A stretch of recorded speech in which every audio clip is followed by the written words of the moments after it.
Good evening and welcome inside of Berglund Center. Drew Blevins alongside with you, about 16 minutes away from puck drop here on opening night of the 2021-2022 SPHL season. It's been a long time coming for these two teams. 586 days since the Fayetteville Marksmen have taken the ice in a game that counts in the SPHL standings. And of course, many Marksmen fans remember how good the team was doing the last time you saw the Marksmen play hockey. It was a team that was tied for the top of the SPHL, poised to make a really good run at a President's Cup championship, and that's when the COVID-19 pandemic shut everything down. It's a rather unfortunate occurrence. However, today brings a brand new dawning, and at least for the next hour to two, a semblance of normalcy. Let's step aside for these messages from our corporate partners. Coming back, you'll hear from the head coach of the Fayetteville Marksmen, Melkerd, as he steps behind the bench for the first time as the full-time head coach of the Fayetteville Marksmen. This is Marksmen Pregame. You're listening to Fayetteville Marksmen Hockey. Welcome to Freddy's. How are you guys doing? Meetings. Lunch meetings all week, all salads. Bean salads. Quinoa salads. Heirloom salads. Frisee salads. Sometimes a guy needs a Freddy's Original Double, Chicago Dog, and a Turtle Sundae. Make that 2, please. 3. Absolutely. If it's gonna be bad, it better be good. Being bad never tasted this good. Freddy's, the experience that puts a smile on your face and the taste that brings you back. Kelly, you need to unmute yourself. For some, it's just the sound of ice hitting heavy-duty plastic. But for us, it's the signal calling us back to the light. And to Greg's house, because he just got a new grill. Connecting to Hot Jams playlist. Welcome back, Bud Light legends. It's time to take summer by the coolers.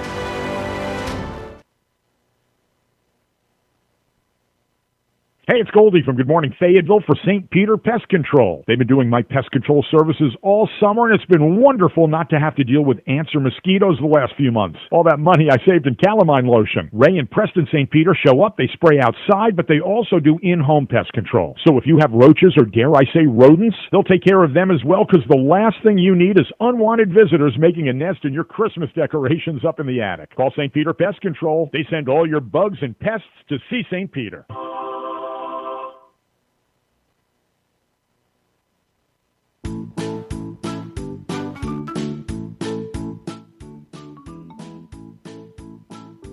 Marquis?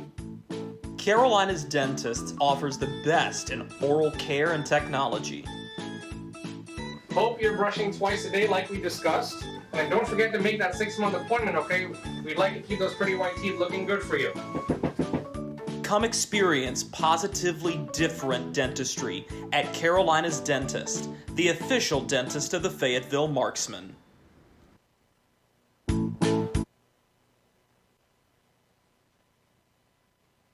Marksmen pregame. Drew Blevins alongside the head coach of the Fayetteville Marksmen, Melkerd.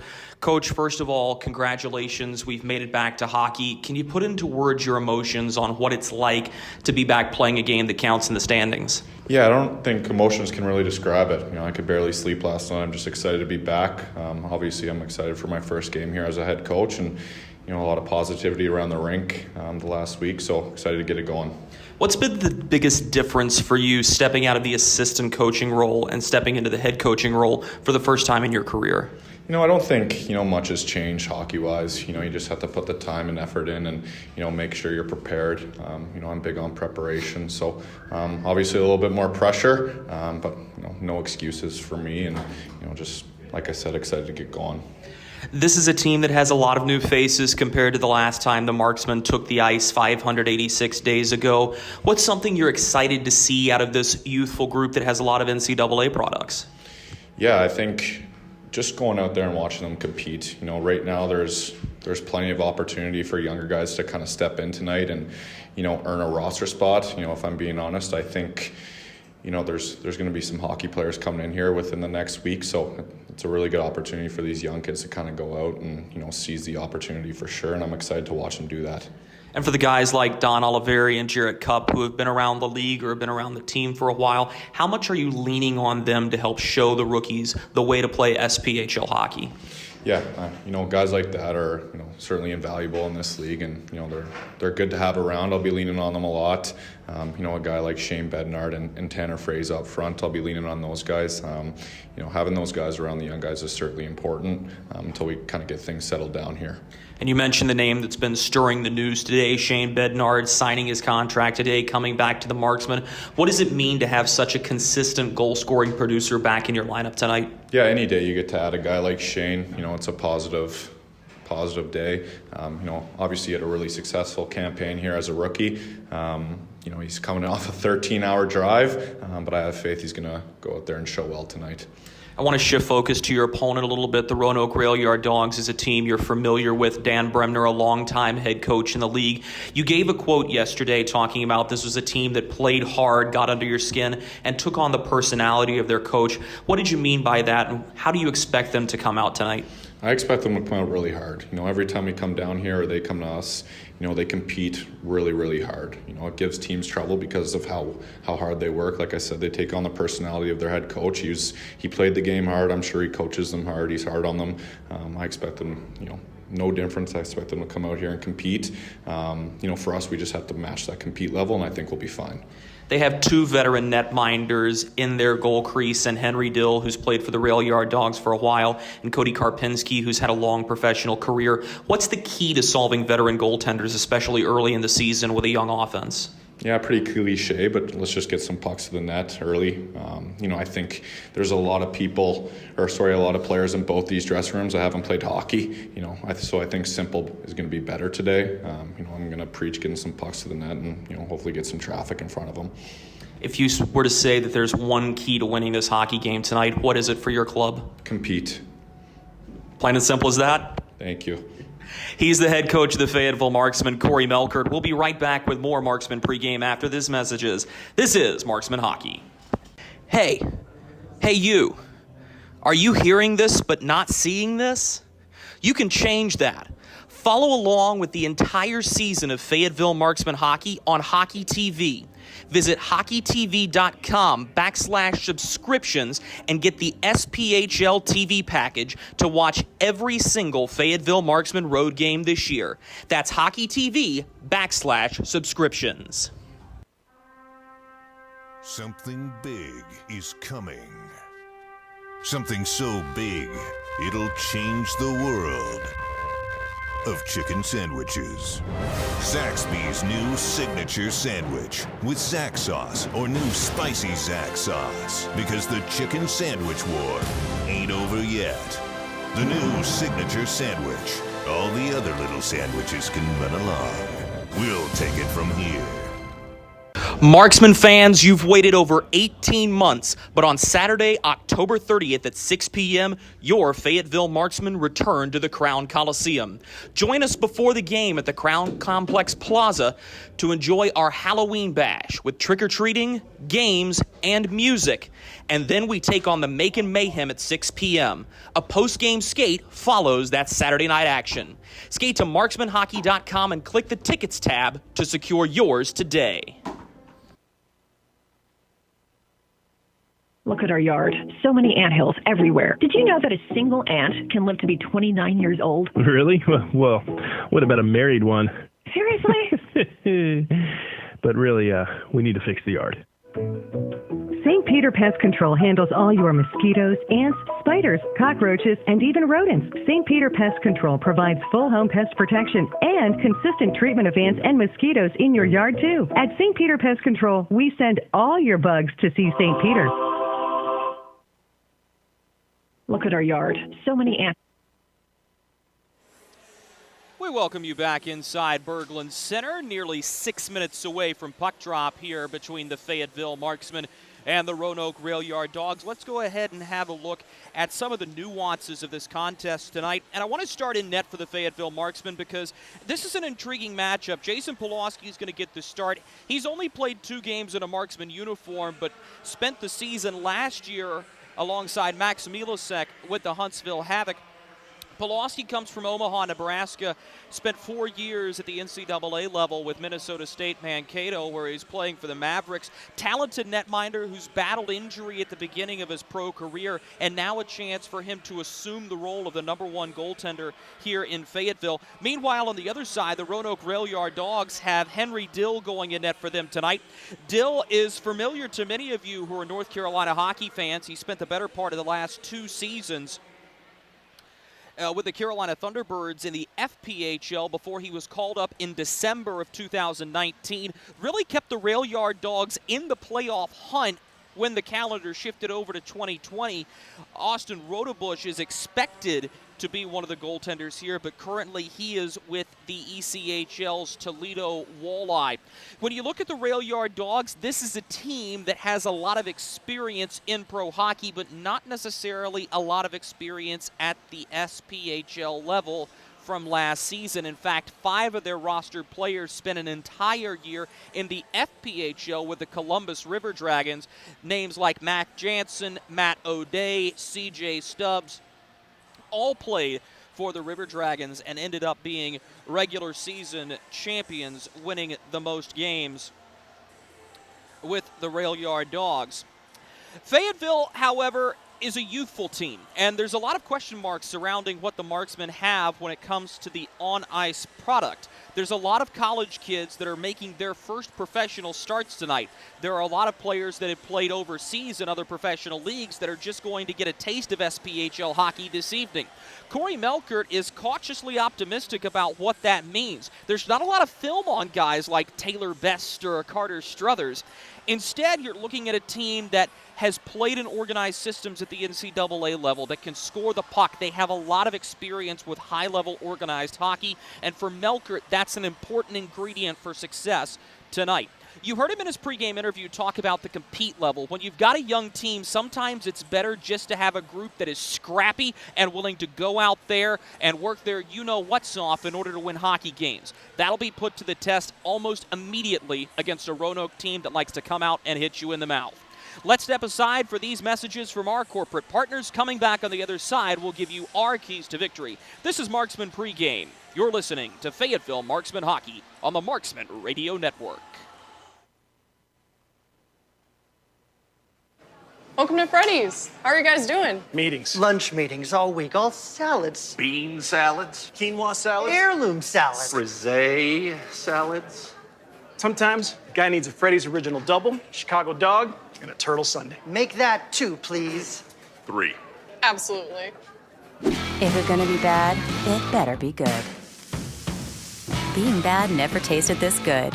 Freddy's, the experience that puts a smile on your face and the taste that brings you back. Kelly, you need to unmute yourself. For some, it's just the sound of ice hitting heavy-duty plastic. But for us, it's the signal calling us back to the light. And to Greg's house, because he just got a new grill. Connecting to Hot Jams playlist. Welcome back, Bud Light legends. It's time to take summer by the coolers. Something big is coming. Something so big, it'll change the world of chicken sandwiches. Zaxby's new signature sandwich with Zax sauce or new spicy Zax sauce. Because the chicken sandwich war ain't over yet. The new signature sandwich. All the other little sandwiches can run along. We'll take it from here. Marksman fans, you've waited over 18 months, but on Saturday, October 30th at 6 p.m., your Fayetteville Marksmen return to the Crown Coliseum. Join us before the game at the Crown Complex Plaza to enjoy our Halloween bash with trick-or-treating, games, and music. And then we take on the Macon Mayhem at 6 p.m. A post-game skate follows that Saturday night action. Skate to marksmanhockey.com and click the Tickets tab to secure yours today. Experience the thrill of being a Fayetteville Marksmen season ticket holder and all the benefits that come along with it, including your same great seat for 28 or 14 home games, exclusive season ticket member events, and an opportunity to enjoy discounts on food and beverage and merchandise at the Crown Coliseum. Skate to marksmanhockey.com/season tickets to learn more. We welcome you back inside Berglund Center with a minute remaining on the pregame clock before we get into the pregame festivities.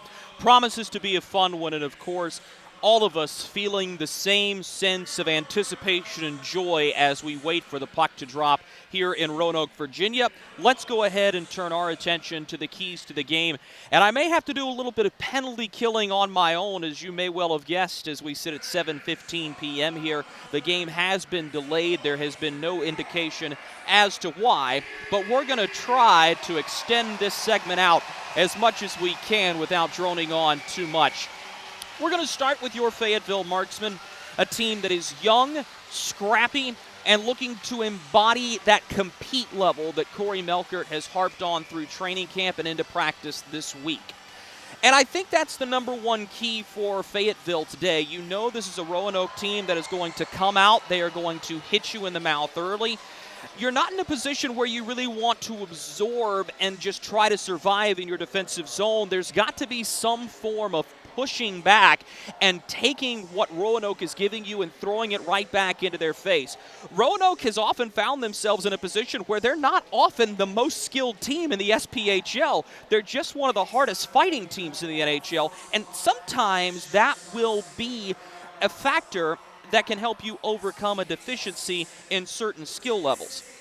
But if the Marksmen are able to brace themselves for it and push back and immediately come out and be competitive, this should be a good night for the Marksmen. The other key is, you know this is a Roanoke team that is going to take penalties. Fayetteville isn't a team that's played together for a long time. As we told you earlier in the pregame show, it's a lot of college kids who are just coming together and assembling for the first time. But I think if you're able to capitalize on special teams, you're going to find yourself in a position to win this hockey game, because you are going to have opportunities on the power play. And if you can kill penalties, you know just how much of a weapon that can be. It's huge. For the Roanoke Rail Yard Dogs, I think it's about starting fast and starting early. It's a Roanoke team that is aggressive. As Corey Melkerd said earlier this week, they embody their head coach's persona. Dan Bremner, a hard-nosed hockey player, he wants his team to be a hard-nosed hockey team. That means starting fast and being completely and totally unrelenting. The other thing for the Rail Yard Dogs is, can you score early and force Fayetteville to play from behind? Young teams always do better when they draw first blood and they can play faster and looser throughout the entirety of the hockey game. If Fayetteville goes down, it changes the mindset. You're forced to fight the uphill battle, and with a team that has so many question marks like the Marksmen do, you wonder, are they prepared to fight that uphill battle? Flashlights are on in cell phones here inside the Berglund Center as the fever pitch begins to rise. Diesel, the Rail Yard Dog, out on the ice with his flag raised as the Rail Yard Dogs are introduced to their fans for the first time this season. Meanwhile, for you Marksmen fans listening along, you've waited 586 days to hear these words. Marksman hockey is next. Hey you. Are you hearing this but not seeing this? You can change that. Follow along with the entire season of Fayetteville Marksmen hockey on Hockey TV.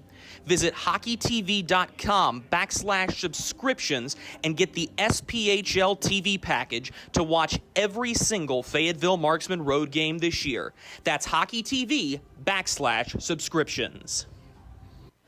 Welcome to Freddy's. How are you guys doing? Meetings. Lunch meetings all week, all salads. Bean salads? Quinoa salads. Heirloom salads. Frisee salads? Sometimes a guy needs a Freddy's Original Double, Chicago Dog, and a Turtle Sundae. Make that 2, please. 3. Absolutely. If it's gonna be bad, it better be good. Being bad never tasted this good. Freddy's, the experience that puts a smile on your face and the taste that brings you back. Kelly, you need to unmute yourself. For some, it's just the sound of ice hitting heavy-duty plastic. But for us, it's the signal calling us back to the light. And to Greg's house, because he just got a new grill. Connecting to Hot Jams playlist. Welcome back, Bud Light legends. It's time to take summer by the coolers. Something big is coming. Something so big, it'll change the world of chicken sandwiches. Zaxby's new signature sandwich with Zax sauce or new spicy Zax sauce. Because the chicken sandwich war ain't over yet. The new signature sandwich. All the other little sandwiches can run along. We'll take it from here. Marksman fans, you've waited over 18 months, but on Saturday, October 30th at 6 p.m., your Fayetteville Marksmen return to the Crown Coliseum. Join us before the game at the Crown Complex Plaza to enjoy our Halloween bash with trick-or-treating, games, and music. And then we take on the Macon Mayhem at 6 p.m. A post-game skate follows that Saturday night action. Skate to marksmanhockey.com and click the Tickets tab to secure yours today. Experience the thrill of being a Fayetteville Marksmen season ticket holder and all the benefits that come along with it, including your same great seat for 28 or 14 home games, exclusive season ticket member events, and an opportunity to enjoy discounts on food and beverage and merchandise at the Crown Coliseum. Skate to marksmanhockey.com/season tickets to learn more. Baby, we have spiders on every corner outside our house. Okay, I'll call someone to take care of it. Baby, we have fire ants all over the yard. Alrighty, I'll call someone else to take care of that. Baby, these mosquitoes, they have got to go. Here we go again. One call to St. Peter Pest Control provides all these services. Total pest protection for one low monthly payment. At St. Peter Pest Control, we send all your bugs to see St. Peter.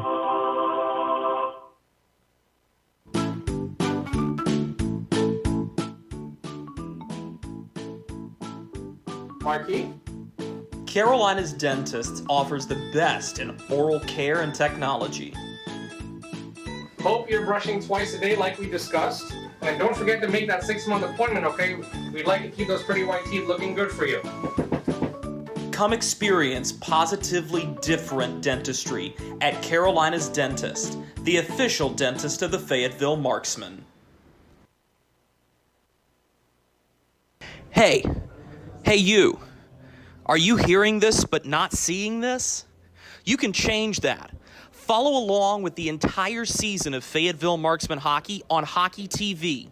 Visit hockeytv.com/subscriptions and get the SPHL TV package to watch every single Fayetteville Marksmen road game this year. That's hockeytv.com/subscriptions. Welcome to Freddy's. How are you guys doing? Meetings. Lunch meetings all week, all salads. Bean salads? Quinoa salads. Heirloom salads. Frisee salads? Sometimes a guy needs a Freddy's Original Double, Chicago Dog, and a Turtle Sundae. Make that 2, please. 3. Absolutely. If it's gonna be bad, it better be good. Being bad never tasted this good. Freddy's, the experience that puts a smile on your face and the taste that brings you back. Kelly, you need to unmute yourself. For some, it's just the sound of ice hitting heavy-duty plastic. But for us, it's the signal calling us back to the light. And to Greg's house, because he just got a new grill. Connecting to Hot Jams playlist. Welcome back, Bud Light legends. It's time to take summer by the coolers. Something big is coming. Something so big, it'll change the world of chicken sandwiches. Zaxby's new signature sandwich with Zax sauce or new spicy Zax sauce. Because the chicken sandwich war ain't over yet. The new signature sandwich. All the other little sandwiches can run along. We'll take it from here. Marksman fans, you've waited over 18 months, but on Saturday, October 30th at 6 p.m., your Fayetteville Marksmen return to the Crown Coliseum. Join us before the game at the Crown Complex Plaza to enjoy our Halloween bash with trick-or-treating, games, and music. And then we take on the Macon Mayhem at 6 p.m. A post-game skate follows that Saturday night action. Skate to marksmanhockey.com and click the Tickets tab to secure yours today. Experience the thrill of being a Fayetteville Marksmen season ticket holder and all the benefits that come along with it, including your same great seat for 28 or 14 home games, exclusive season ticket member events, and an opportunity to enjoy discounts on food and beverage and merchandise at the Crown Coliseum. Skate to marksmanhockey.com/season tickets to learn more.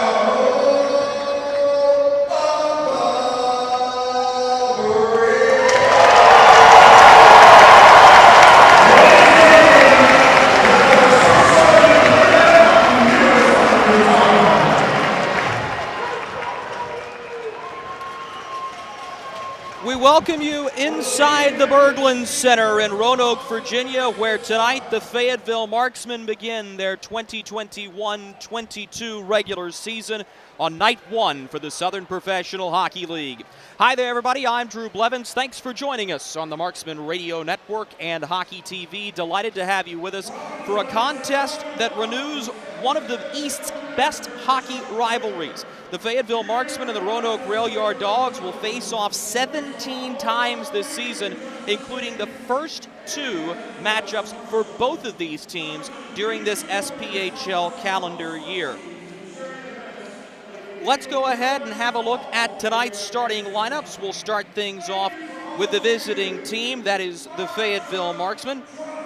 Fayetteville has Jason Polowski between the pipes, Carter Struthers and Don Oliveri on the blue line, Tanner Fraze, Taylor Best, and Shane Bednard, the newest Marksman signee who just signed today at the forward position. Turning things over to the Roanoke Rail Yard Dawgs, team captain Travis Armstrong will be on the blue line along with Steve Mealy, who was just signed yesterday.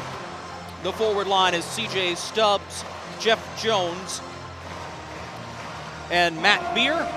And between the pipes, Henry Dill. The Marksmen are wearing their road white uniforms, black numericals, black trim, black breezers, white socks. Roanoke in their home blues, white numericals, blue breezers, and blue socks. Fayetteville will be going from right to left across your radio dial.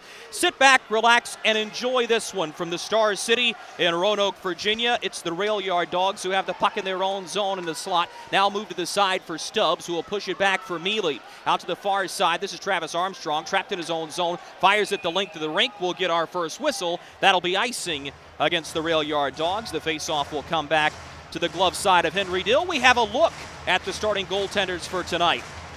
Jason Polowski won 7 games and 19 played last season with the Huntsville Havoc, has 2 games logged with the Fayetteville Marksmen that go back to the 2019-2020 season. Henry Dill, getting the starting net for the Rail Yard Dawgs, has split his time mostly between Roanoke and the Carolina Thunderbirds. Chance in front for Bednard on the backhand. He's shut down at the top of the goal crease by Dill, who's tested early. 19:28 to go first period. We remain scoreless on a broken play in front that nearly put the puck in the back of the net for the Marksmen.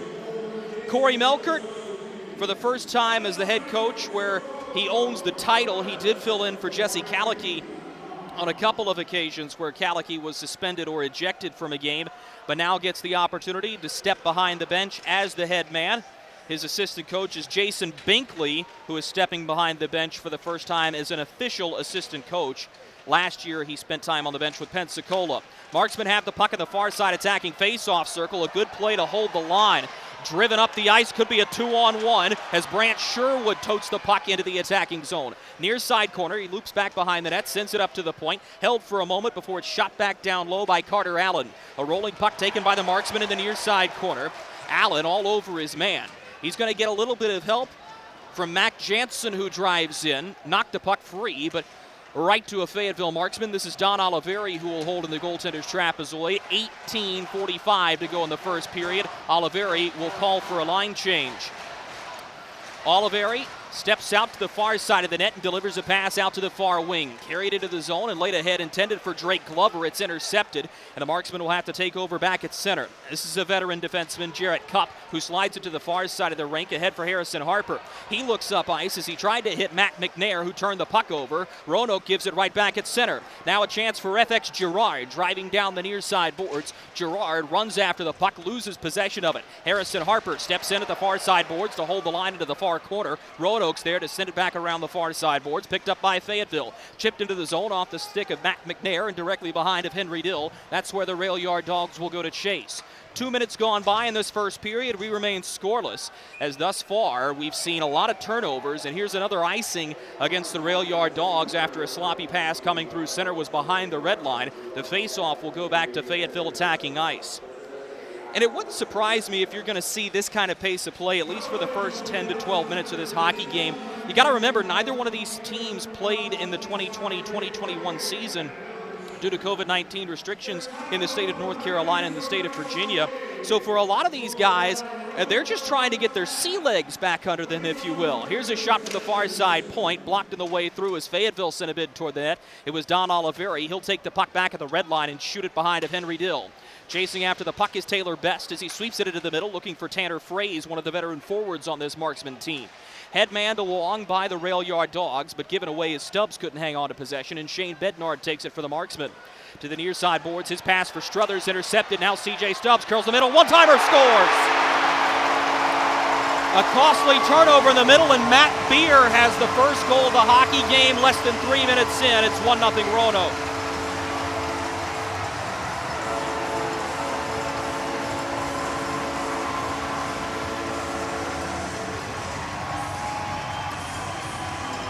Matt Beer has played a lot of hockey here in Roanoke, and for the Rail Yard Dogs, they capitalize on a poor turnover near side board. C.J. Stubbs, who played last year in the FPHL with the Columbus River Dragons, drove into the near side face-off circle, slid a pass across to the far dot, and making no mistake in burying the puck was Matt Beer.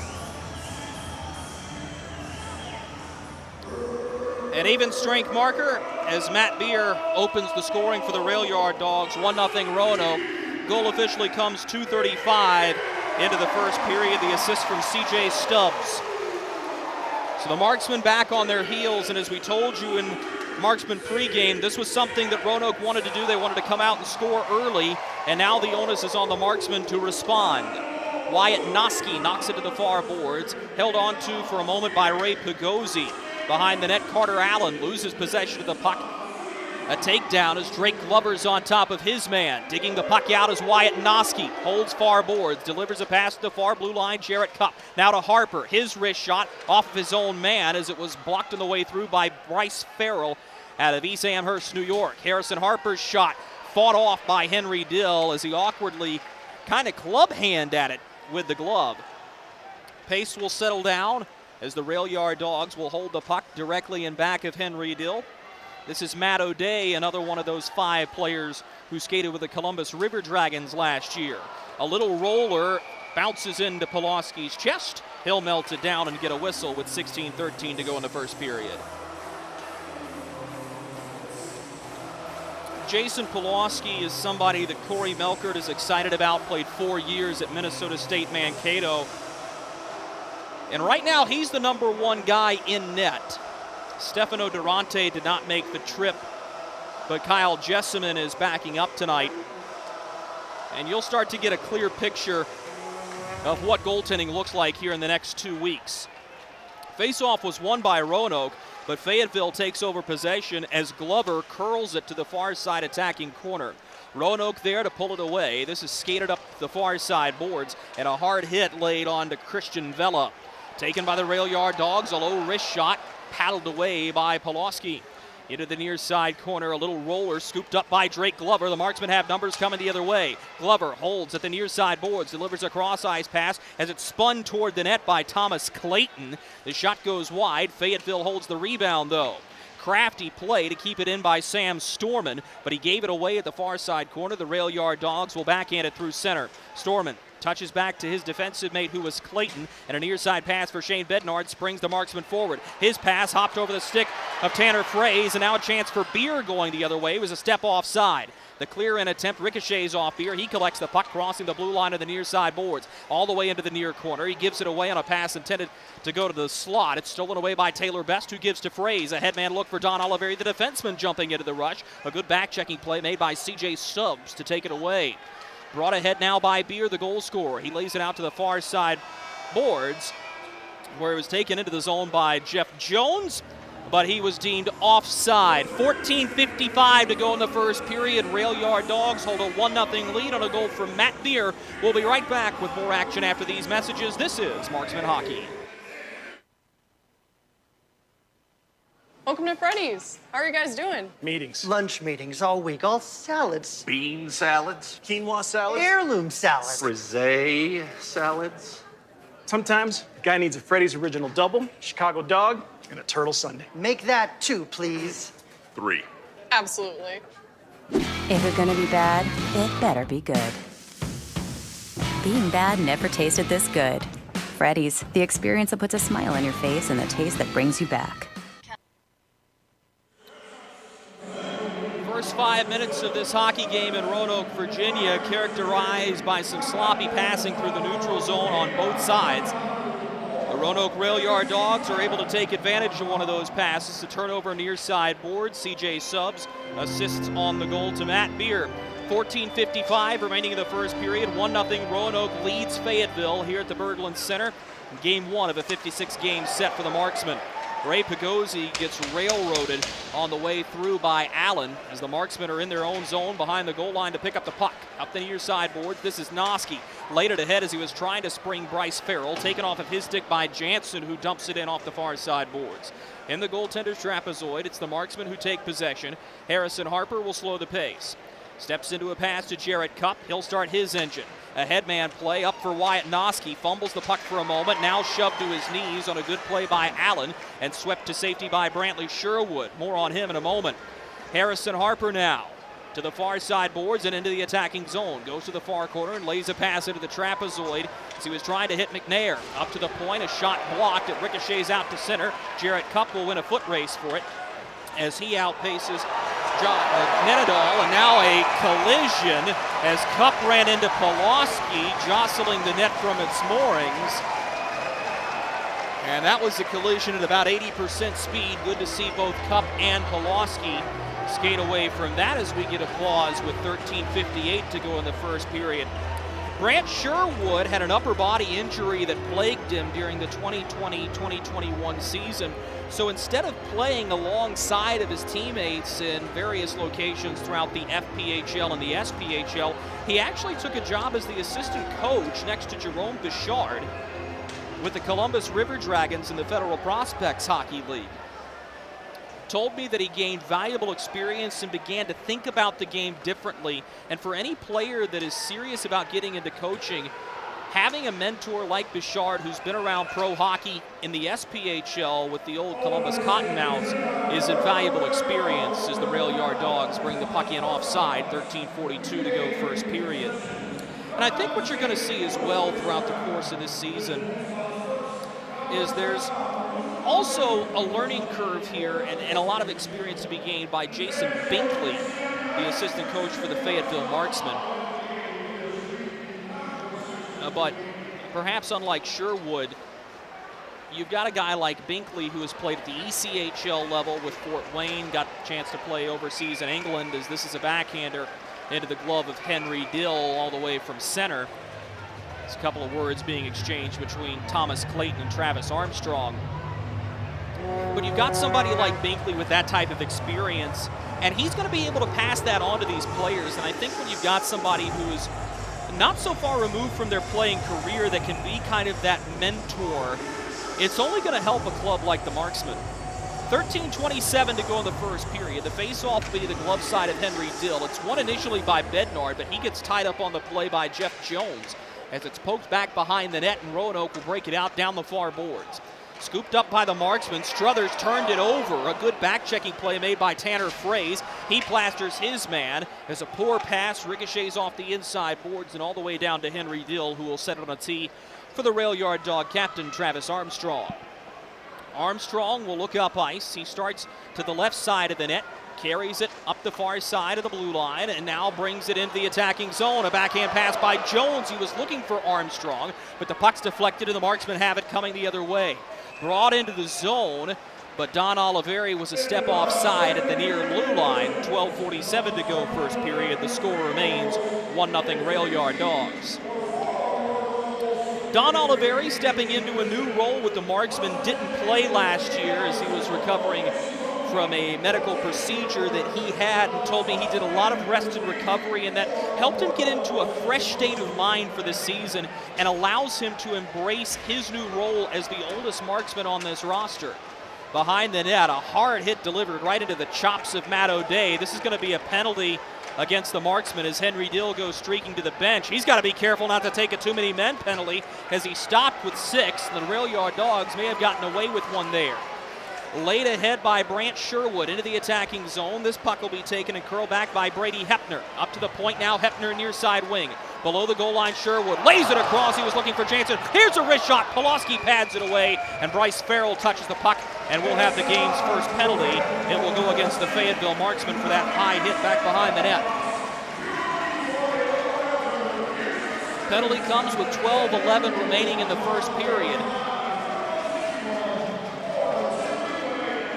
The guilty party is Bryce Farrell.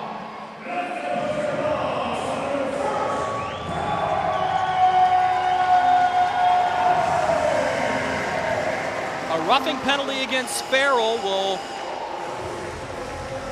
put the Marksmen on the Freddy's penalty kill. You can visit Freddy's at their Fayetteville location next to Methodist University. Freddy's, All-American taste, All-American experience, and hang on. Just as soon as we got the promotional readout, the rail yard Dogs are going to squander the power play just 14 seconds into it, as this is going to be an interference call that will go against Logan Fredericks. So we'll skate with a lot of open ice, 4-on-4 for the next minute and 46 seconds before the Marksmen will have an abbreviated St. Peter Pest Control power play. That penalty officially comes 8:03 into the first period. Fredericks for interference. So a lot of open space, and this will always favor the faster hockey team. Marksmen have the puck directly in back of Jason Polowski. The headman pass up from Don Oliveri, intended for Shane Bednard, ended up running him right into Travis Armstrong, and the Marksmen gain the puck and will retreat all the way back behind Polowski to reset and do this again. Jarrett Cupp pushes to the far side for Don Oliveri, the Philadelphia, Pennsylvania native. A hard hit laid on to Taylor Best. He gives the puck away, and now Matt Beer starts his engine. Begging your pardon, it's not Beer, it's Christian Vela. Marksmen take the puck away at center. Here's a shot by Oliveri. Rebound chipped over top the net. One of the better scoring opportunities for the Marksmen as the initial shot was blocked down on the way through by Carter Allen, but Oliveri's second bid goes high. Vela now is able to carry the puck ahead of the blue line, but Carter Struthers rocks him against the near side boards. Marksmen will take possession to the far side corner. This is FX Girard. Gives it near side to Carter Struthers. He'll line things up behind Polowski to the far side boards and back for Struthers. Carter Struthers, the tallest Marksman, one of the bigger players in all the SPHL at 6'5", sends a pass ahead through center. It rolls on net to Henry Dill, and 2 Marksman forwards are there waiting, so Dill forced to cover. And what on paper may look like a poor pass ends up being a shot on goal, forcing a freeze and a face-off and Marksman attacking ice with 10:42 to go in the first period. Oddly enough, that's the Fayetteville Marksmen's first shot on goal. Fayetteville being outshot 3-1 here as we near the halfway point of this first period. A game that has had more time spent in the neutral zone than in either team's attacking end. Carried up the far wing by Brant Sherwood, who lays it to the far corner for Mac Jansen as Roanoke enters the attacking zone. A hard takedown at that left side hash mark. Carter Struthers and Harrison Harper double teaming Mac Jansen, who does a nice job to pin the puck up at the kick plate. Polowski turns the puck ahead. He was looking for Tanner Fraze, forces him to button hook back to the near corner. Picked up by the Marksmen, and they'll bring it up ice with now 10 seconds remaining in the season's first St. Peter Pest Control power play. To the far side boards now. The Marksmen will tote this one ahead. Laid into the zone, and going after it is Wyatt Noski. We go back to even strength with 9:50 to go in the first period. Media timeout coming up at the next whistle. Wyatt Noski takes down his man, who is Matt Beer. Into the far corner, Jeff Jones now protecting the puck. Tries to shield it and send it up off the far side glass. Held down by Farrell, fresh from the penalty box. His shot goes wide into the near corner. Jarrett Cupp steps to the top of the near face-off circle to hold the line as the Rail Yard Dogs are quickly after the puck. Brought ahead with a pass to the near wing. This is Stubbs, brings it across the blue line as he cuts between the face-off circles. Loses possession to converging Marksman defenseman. Taken down on the way through. Marksman wanted an offside call. Pass to the back door. Shoveled wide of Polowski, who pushed over strong enough that he knocked off the net from the far side post. Doesn't matter. Here come the Marksman opportunity. Late in front. Dill got a blocker to the shot that came from the far side face-off circle. And now we're going to get a whistle. And I believe it was made in error, but it's irrelevant. It pauses play with 9:03 to go in the first period. 1-0 Rail Yard Dogs leading the Marksmen. This is Marksmen Hockey.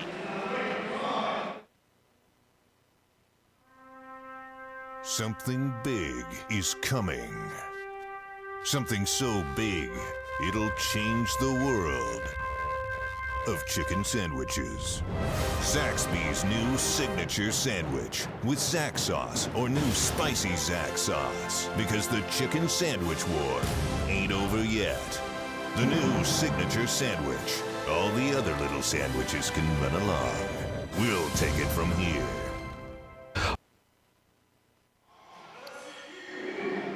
Welcome you back to Berglund Center. Drew Blevins alongside with you. 9:03 to go in the first period. 1-0. The Roanoke Rail Yard Dogs leading the Fayetteville Marksmen on a goal from Matt Beer that came 2:35 into the hockey game.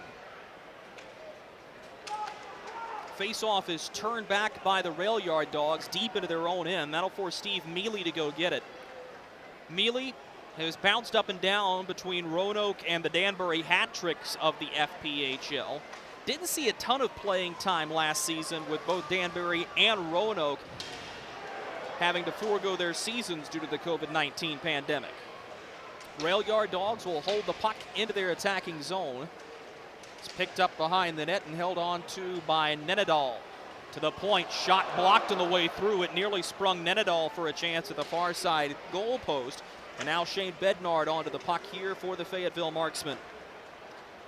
Bednard moves the puck up to Taylor Best near side boards.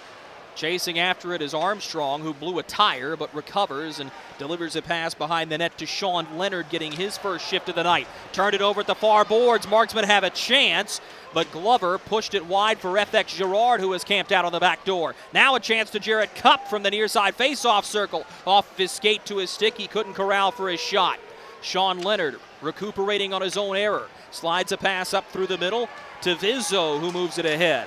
Dumped into the zone off the stick of Brady Hepner. Behind the net, Harrison Harper has it for Fayetteville. Harper delivers a pass to the far side wing, and now a headman look goes over the stick of Matt McNair. This will be icing against the Marksmen with 7:37 to go in the first period.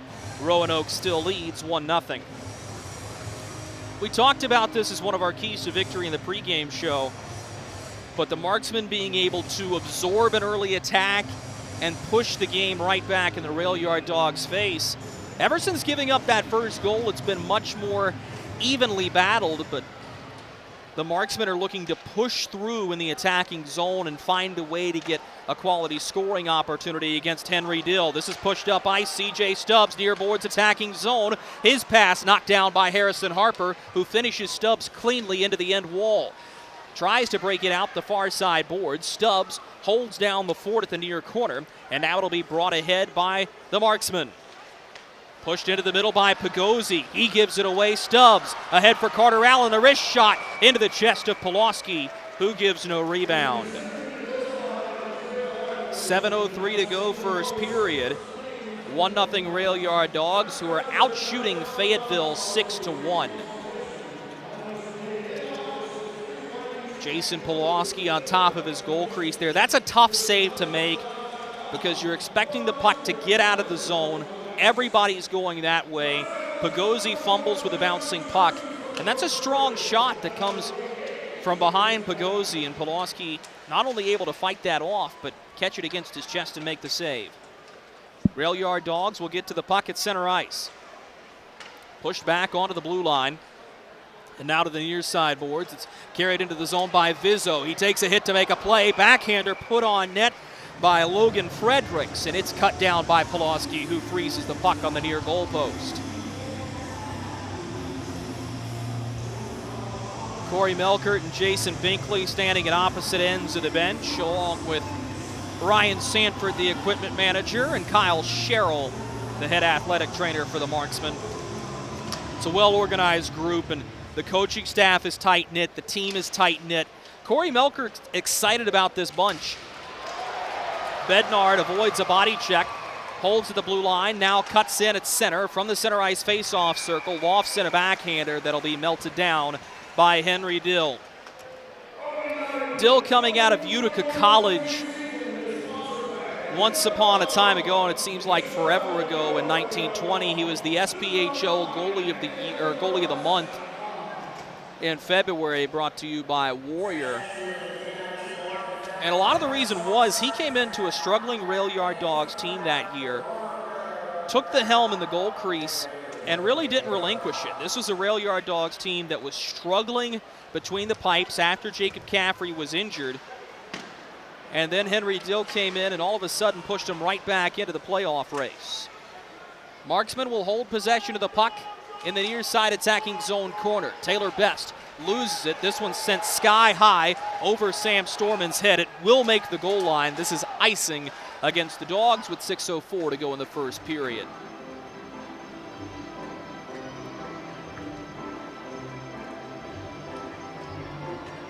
Henry Dill also won a conference championship with NCAA D3 Utica College.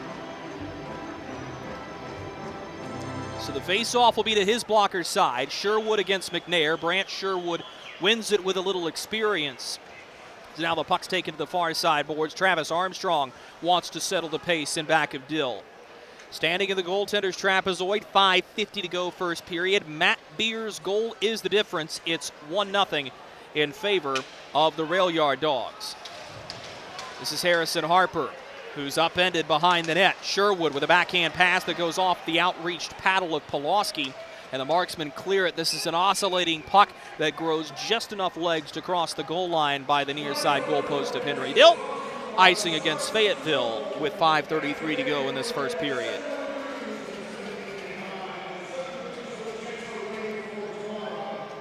Face-off will come to the near side goalpost as Jason Polowski will tend to his glove hand side. Jeff Jones will face off against Matt McNair. McNair wins it. Jones trying to hop back into the play, gets to the near boards, but Harrison Harper shields the puck and moves it up for McNair. He cuts to the far side boards. A wrist shot patted away by Henry Dill.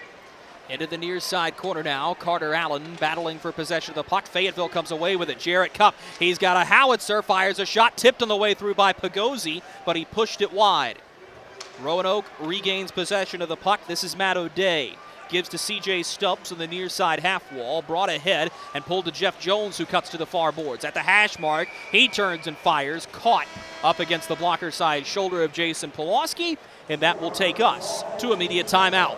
4:57 to go first period. Roanoke 1, Fayetteville 0. You're listening to Marksman Hockey on the Marksman Radio Network.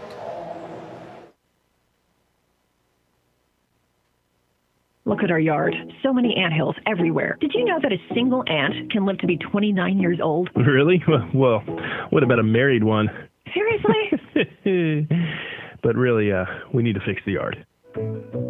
St. Peter Pest Control handles all your mosquitoes, ants, spiders, cockroaches, and even rodents. St. Peter Pest Control provides full home pest protection and consistent treatment of ants and mosquitoes in your yard, too. At St. Peter Pest Control, we send all your bugs to see St. Peter.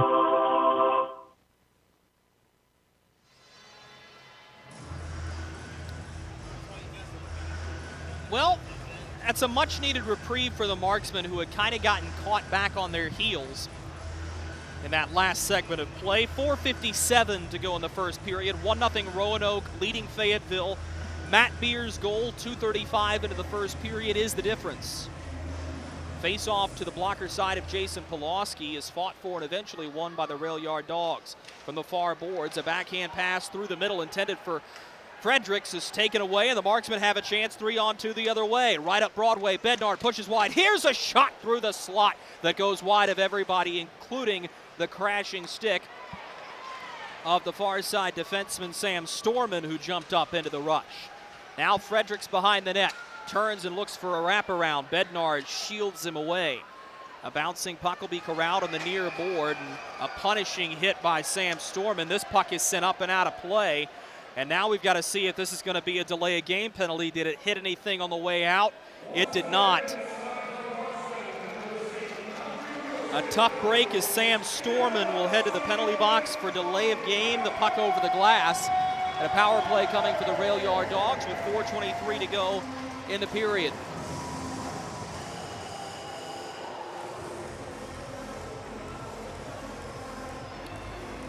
Storman for delay of game. Puts the Marksmen on the Freddy's Steakburger and Custard penalty kill. Visit them at their location in Fayetteville next to Methodist University. Better taste, better experience, Freddy's. Face-off is won by the rail yard Dawgs, who squandered their first power play opportunity just 14 seconds into the man advantage, and this one doesn't start much better as Tanner Fraze disrupts a pass from Travis Armstrong intended for the far side blue line. Armstrong is going to retreat all the way back into his own zone behind of Henry Dill before he starts his engine moving it up. Jeff Jones will tote the puck ahead of the blue line, loses possession there, and Carter Struthers will dump it the length of the rink. Drake Glover's the first man up. He has it in the goaltender's trapezoid, makes a play around the net, tried to wrap it on Henry Dill, tucks it, and a huge takedown on the far side goalpost. Glover a little bit shaken. He'll get off on a change as the rail yard Dawgs break the puck into the attacking zone. Far side boards, Jeff Jones looking for a little help behind the net from Matt Beer, the goal scorer.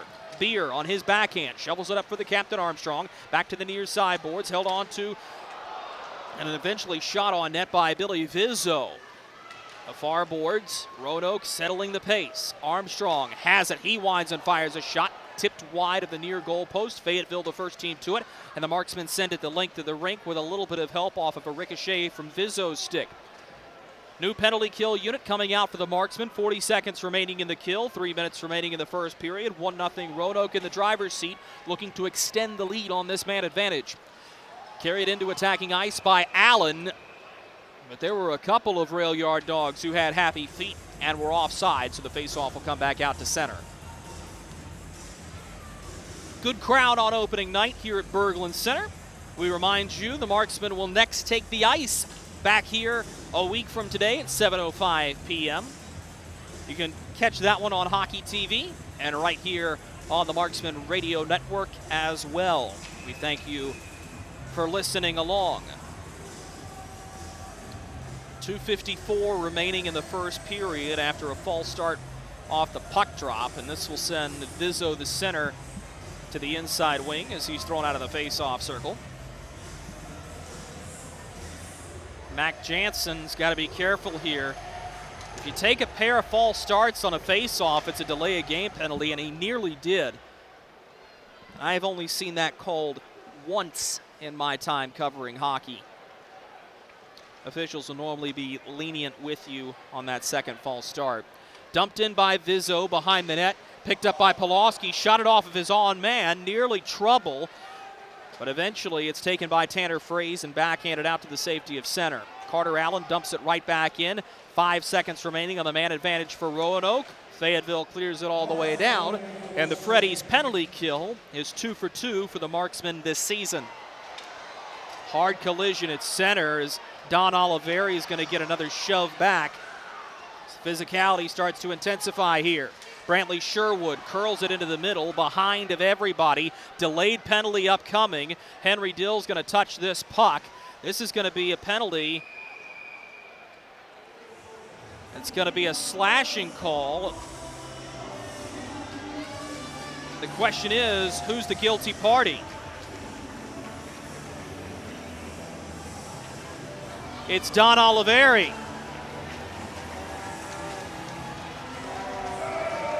So with 1:58 remaining in this first period, the Marksmen are back on the Freddies penalty kill. As Oliveri will take a seat for slashing 18:02 into the first period.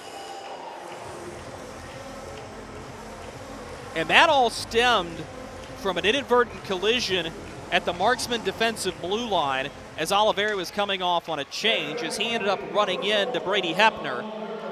Hepner gave him a shove, Oliveri gave him a whack, and I think the echo off the shin pad is what drew the call. Here's a shot that misses wide of the near side goalpost, free clear on a C.J. Stubbs uncharacteristic miss.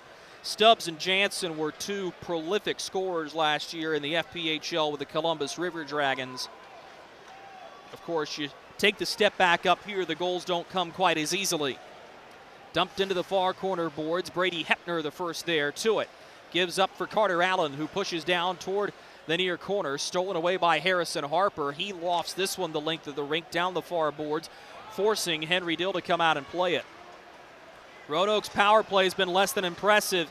Here's a turnover at the far blue line. Marksman unable to corral for a chance, and now down the far wing, Jansen loses the puck to Matt McNair. He'll clear back into Roanoke ice. 1 minute remaining in the first period. Score stays the same.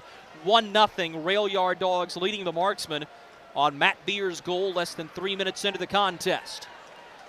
Brought up ice by the Roanoke Rail Yard Dogs. Backhanded ahead. Jansen chasing after the puck. Lifts the stick of Harrison Harper, but didn't have enough real estate for a shot.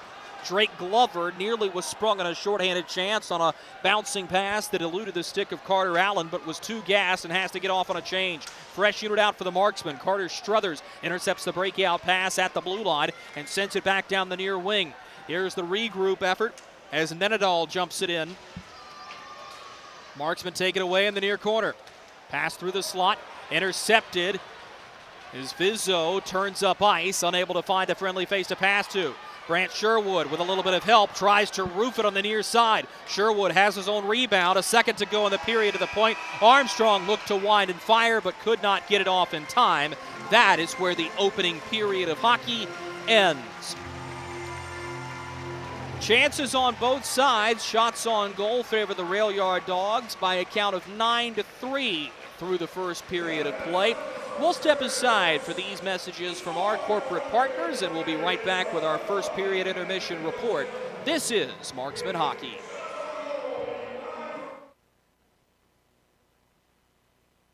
Hey you, are you hearing this but not seeing this? You can change that.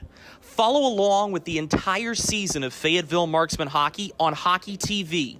Visit hockeytv.com/subscriptions and get the SPHL TV package to watch every single Fayetteville Marksmen road game this year. That's hockeytv.com/subscriptions. Welcome to Freddy's. How are you guys doing? Meetings. Lunch meetings all week, all salads. Bean salads. Quinoa salads. Heirloom salads. Frisee salads. Sometimes a guy needs a Freddy's Original Double, Chicago Dog, and a Turtle Sundae. Make that 2, please. 3. Absolutely. If it's gonna be bad, it better be good. Being bad never tasted this good. Freddy's, the experience that puts a smile on your face and the taste that brings you back. Kelly, you need to unmute yourself. For some, it's just the sound of ice hitting heavy-duty plastic. But for us, it's the signal calling us back to the light. And to Greg's house, because he just got a new grill. Connecting to Hot Jams playlist. Welcome back, Bud Light legends. It's time to take summer by the coolers. Something big is coming. Something so big, it'll change the world of chicken sandwiches. Zaxby's new signature sandwich with Zax sauce or new spicy Zax sauce. Because the chicken sandwich war ain't over yet. The new signature sandwich. All the other little sandwiches can run along. We'll take it from here. Marksman fans, you've waited over 18 months, but on Saturday, October 30th at 6 p.m., your Fayetteville Marksmen return to the Crown Coliseum. Join us before the game at the Crown Complex Plaza to enjoy our Halloween bash with trick-or-treating, games, and music. And then we take on the Macon Mayhem at 6 p.m. A post-game skate follows that Saturday night action.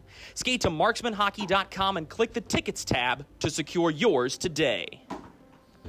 Experience the thrill of being a Fayetteville Marksmen season ticket holder and all the benefits that come along with it, including your same great seat for 28 or 14 home games, exclusive season ticket member events, and an opportunity to enjoy discounts on food and beverage and merchandise at the Crown Coliseum. Skate to marksmanhockey.com/season tickets to learn more.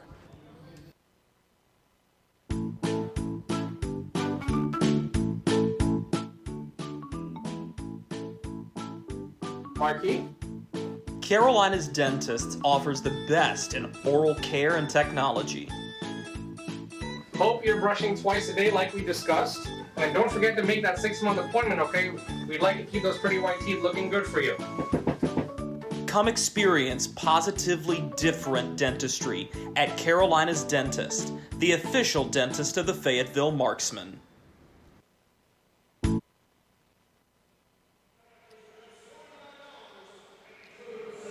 Welcome you back inside Berglund Center. First period intermission, the score of the Roanoke Rail Yard Dawgs 1, Fayetteville Marksmen 0. Shots on goal through one period for Roanoke 9, for Fayetteville 3. And looking at the way that period went, you saw what we talked about in the pregame show, that this was going to be a Roanoke team that wanted to come out, they wanted to start fast. And they really wanted to drive the Marksmen back and force them to play defense, not giving them any opportunities to get out and score the puck. And that's exactly how things ended up bearing out. I didn't think either team had a particularly awesome first period, though. And it's interesting because most of the first 10 to 12 minutes of this hockey game were played in the neutral zone, with both teams struggling to make tape-to-tape passes, and really just a lack of fundamental hockey that we've become accustomed to seeing. And you chalk that up to you've had nearly 600 days between hockey games for both of these two teams. And for both of them, brand new rosters and a lot of guys coming from a lot of different backgrounds that are just trying to mold and meld together to create a cohesive hockey unit. And I thought the Marksmen got better as the period went on, but ultimately, this is a Roanoke team that just has such a good blue line. It's going to take a lot to get the puck behind them and start to create scoring opportunities. And then you've got Henry Dill back there, who has been a consistently solid netminder. He didn't play at all during the 2020-2021 season. So you certainly want to find a way to get more pucks on net and see if you can challenge him a little bit more. The other thing the Marksmen have to do is find a way to stay out of the penalty box. Of course, Sam Storman putting the puck over the glass is something that is going to happen. Those penalties, those delay of games all shake out in the wash at the end of the season. But if there's been a major bright spot for the Marksmen, it has been the Freddy's penalty kill, which if the Marksmen can finish off these last 2 seconds of a penalty to Don Oliveri for slashing, will be 3 for 3 in the hockey game. And it's always good when you can kill penalties, but now for the Marksmen, you have to take that fast, loose energy you're becoming more confident playing with and start turning it into attacking opportunities. as you look at it, that's something the Marksmen are going to have to do and find a way to do rather quickly. It's not the easiest of all things to do, but it is certainly on the goal sheet for the Marksmen as they go into the first period locker room. Let's pause for these messages from our corporate partners. Coming back on the other side, we'll give you a chance to hear one more time the interview with head coach Corey Melkerd prior to tonight's game. This is Marksmen Hockey.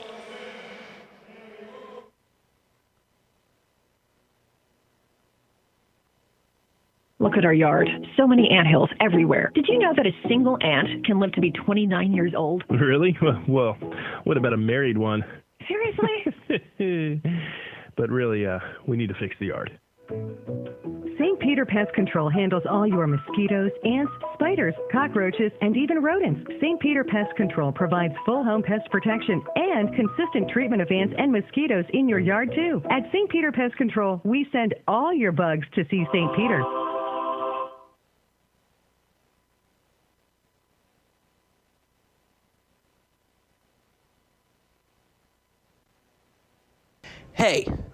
Hey you, are you hearing this but not seeing this? You can change that. Follow along with the entire season of Fayetteville Marksmen hockey on Hockey TV. Visit hockeytv.com/subscriptions and get the SPHL TV package to watch every single Fayetteville Marksmen road game this year. That's hockeytv.com/subscriptions. Welcome to Freddy's. How are you guys doing? Meetings. Lunch meetings all week, all salads. Bean salads. Quinoa salads. Heirloom salads. Frisee salads. Sometimes a guy needs a Freddy's Original Double, Chicago Dog, and a Turtle Sundae. Make that 2, please. 3. Absolutely. If you're gonna be bad, it better be good. Being bad never tasted this good. Freddy's, the experience that puts a smile on your face and the taste that brings you back. Kelly, you need to unmute yourself. For some, it's just the sound of ice hitting heavy-duty plastic. But for us, it's the signal calling us back to the light. And to Greg's house, because he just got a new grill. Connecting to Hot Jams playlist. Welcome back, Bud Light legends. It's time to take summer by the coolers. Something big is coming. Something so big, it'll change the world of chicken sandwiches. Zaxby's new signature sandwich with Zax sauce or new spicy Zax sauce. Because the chicken sandwich war ain't over yet. The new signature sandwich. All the other little sandwiches can run along. We'll take it from here. Marksmen fans, you've waited over 18 months, but on Saturday, October 30th at 6 p.m., your Fayetteville Marksmen return to the Crown Coliseum. Join us before the game at the Crown Complex Plaza to enjoy our Halloween bash with trick-or-treating, games, and music. And then we take on the Macon Mayhem at 6 p.m. A post-game skate follows that Saturday night action. Skate to marksmanhockey.com and click the Tickets tab to secure yours today. Experience the thrill of being a Fayetteville Marksmen season ticket holder and all the benefits that come along with it, including your same great seat for 28 or 14 home games, exclusive season ticket member events, and an opportunity to enjoy discounts on food and beverage and merchandise at the Crown Coliseum. Skate to marksmanhockey.com/season tickets to learn more. Welcome back to Marksmen Pregame. Drew Blevins alongside the head coach of the Fayetteville Marksmen, Corey Melkerd. Coach, first of all, congratulations. We've made it back to hockey. Can you put into words your emotions on what it's like to be back playing a game that counts in the standings? Yeah, I don't think emotions can really describe it. I could barely sleep last night. I'm just excited to be back. Obviously, I'm excited for my first game here as a head coach, and a lot of positivity around the rink the last week, so excited to get it going. What's been the biggest difference for you stepping out of the assistant coaching role and stepping into the head coaching role for the first time in your career? I don't think, much has changed hockey-wise. You just have to put the time and effort in and, make sure you're prepared. I'm big on preparation. So, obviously a little bit more pressure, but, no excuses for me. And, just, like I said, excited to get going. This is a team that has a lot of new faces compared to the last time the Marksmen took the ice 586 days ago. What's something you're excited to see out of this youthful group that has a lot of NCAA products? Yeah, I think just going out there and watching them compete. Right now there's plenty of opportunity for younger guys to kind of step in tonight and, earn a roster spot. If I'm being honest, I think, there's going to be some hockey players coming in here within the next week. So it's a really good opportunity for these young kids to kind of go out and, seize the opportunity for sure. And I'm excited to watch them do that. And for the guys like Don Oliveri and Jarrett Cupp who have been around the league or have been around the team for a while, how much are you leaning on them to help show the rookies the way to play SPHL hockey?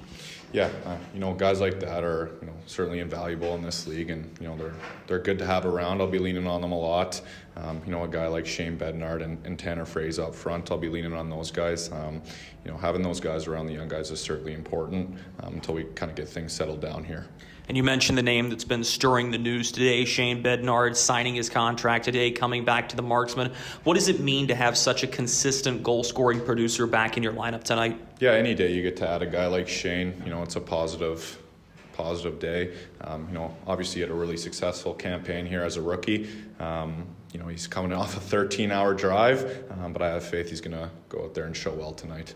I want to shift focus to your opponent a little bit. The Roanoke Rail Yard Dawgs is a team you're familiar with. Dan Bremner, a longtime head coach in the league. You gave a quote yesterday talking about this was a team that played hard, got under your skin, and took on the personality of their coach. What did you mean by that, and how do you expect them to come out tonight?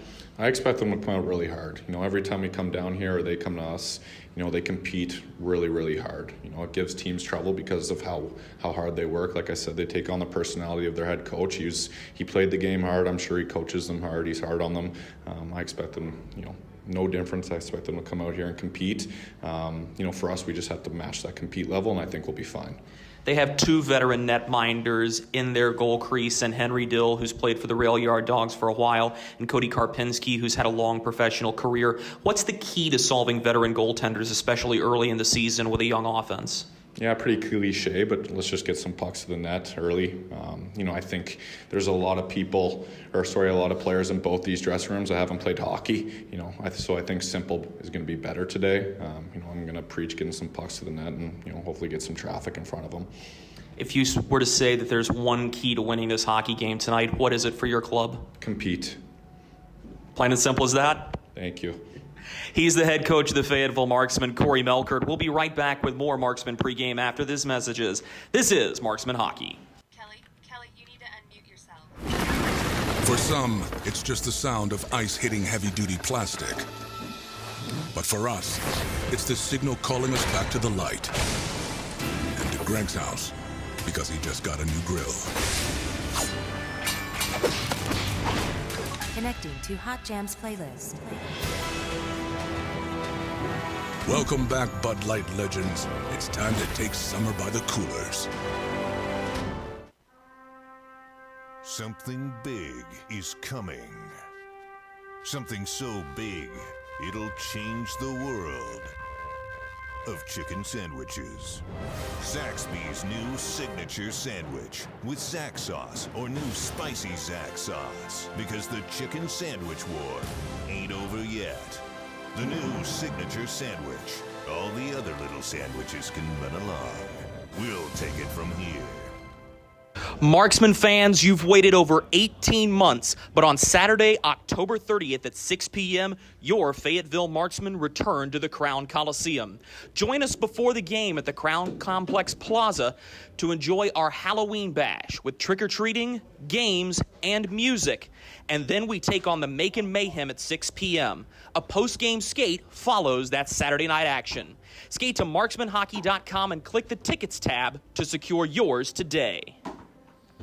Experience the thrill of being a Fayetteville Marksmen season ticket holder and all the benefits that come along with it, including your same great seat for 28 or 14 home games, exclusive season ticket member events, and an opportunity to enjoy discounts on food and beverage and merchandise at the Crown Coliseum.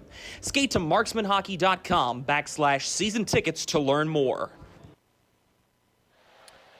We welcome you back inside Berglund Center here in Roanoke, Virginia. Just a few minutes remain until we kick off the second period of play here. And really, I think if you're Corey Melkerd, you're not thrilled with the first period effort, but you can live with it with a younger roster.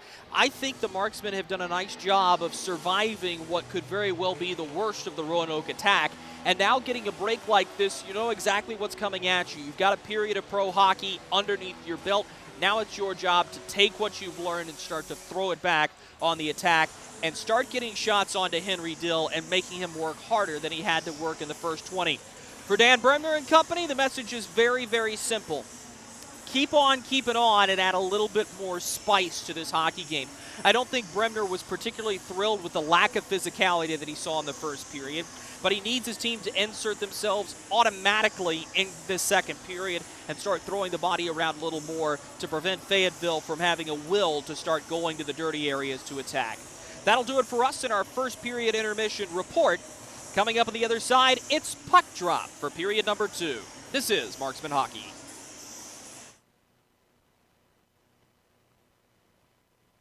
Baby, we have spiders on every corner outside our house. Okay, I'll call someone to take care of it. Baby, we have fire ants all over the yard. Alrighty, I'll call someone else to take care of that. Baby, these mosquitoes, you have got to go. Here we go again. One call to St. Peter Pest Control provides all these services. Total pest protection for one low monthly payment. At St. Peter Pest Control, we send all your bugs to see St. Peter.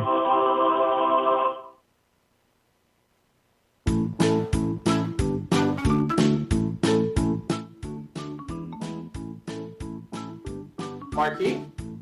Carolina's Dentist offers the best in oral care and technology. Hope you're brushing twice a day like we discussed. And don't forget to make that 6-month appointment, okay? We'd like to keep those pretty white teeth looking good for you. Come experience positively different dentistry at Carolina's Dentist, the official dentist of the Fayetteville Marksmen.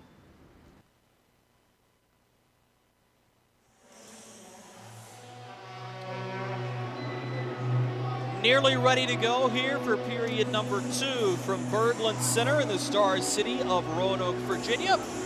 Drew Blevins with you.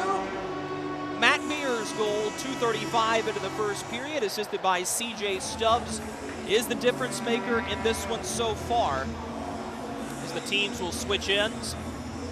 Jason Polowski, 8 saves in the first period. Henry Dill, a perfect 3 for 3. Here on SPHL opening night 2021.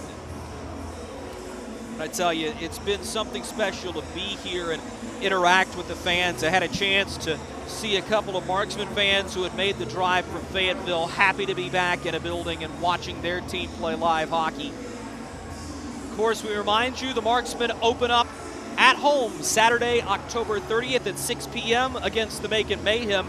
Join us before the game in the front parking lot for our Halloween bash featuring trick-or-treating, games, and music, all before we continue the spooky vibes and theme on Zombie Night.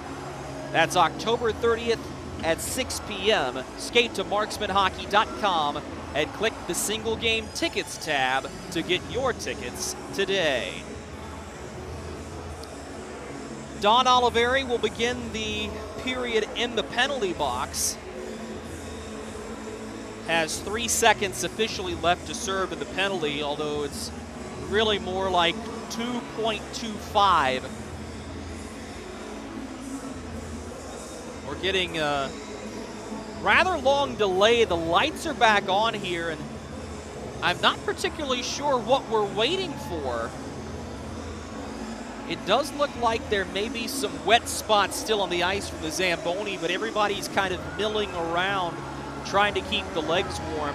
This was a game that started a little late as it was. We never got an explanation as to why. But that's what we saw.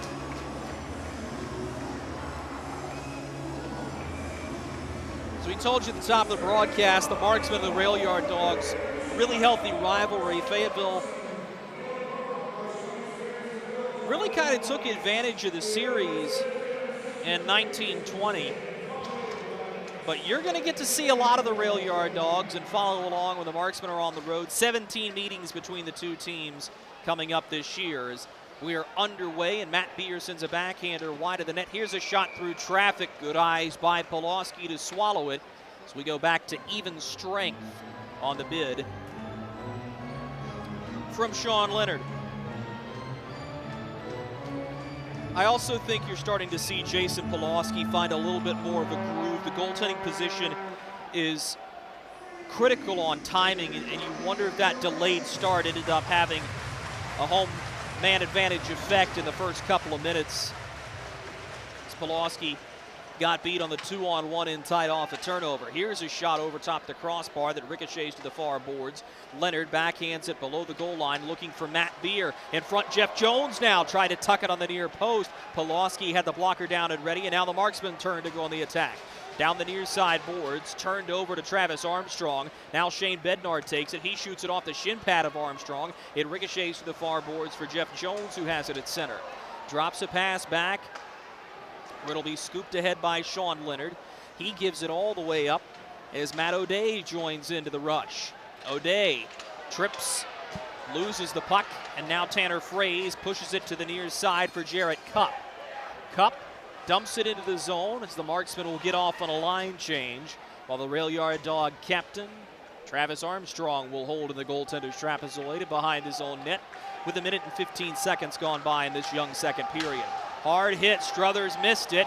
Puck turned over to Drake Glover. Now a scramble for it in the far corner. Jansen comes away with it to Sherwood in front. One-timer goes off the skate of FX Girard on the way through. Brought up ice by the Fayetteville Marksmen. Now Girard has it 2-on-1. His wrist shot pushed wide of the near side goal post. 9-ironed out of the zone over top of Drake Glover as O'Day did a good job to zip that one all the way up and down.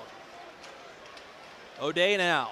The far blue line having to make a defensive play. He knocks the puck ahead to Brady Hepner, who just has to dump it in. Stopped behind the net by Polowski, and now a headman pass intended for Bryce Farrell. It missed him wide. Icing waved as Farrell beat it out. Up at the far side blue line now. Sam Storman unable to hold the line, so Jeff Jones takes the puck. So we begin the second the same way we started the first, a little bit disjointed and free-spirited. Dumped in as Henry Dill collects on his forehand, shoots to the near boards, cut down by Wyatt Noski, but he's unable to keep possession of it as now it's skated all the way back up ice by Logan Fredericks. He tries to sidestep around Storman and does. Ray Pagozzi with a good defensive play, but knocked it right to Billy Vizzo. Behind the net now. This is Nenadal. He gives it up to the point. A long wrist shot that came from Tommy Picorni was deflected wide, and I think hit Polowski on the way through at the very last second. Picorni has not seen a ton of ice time tonight.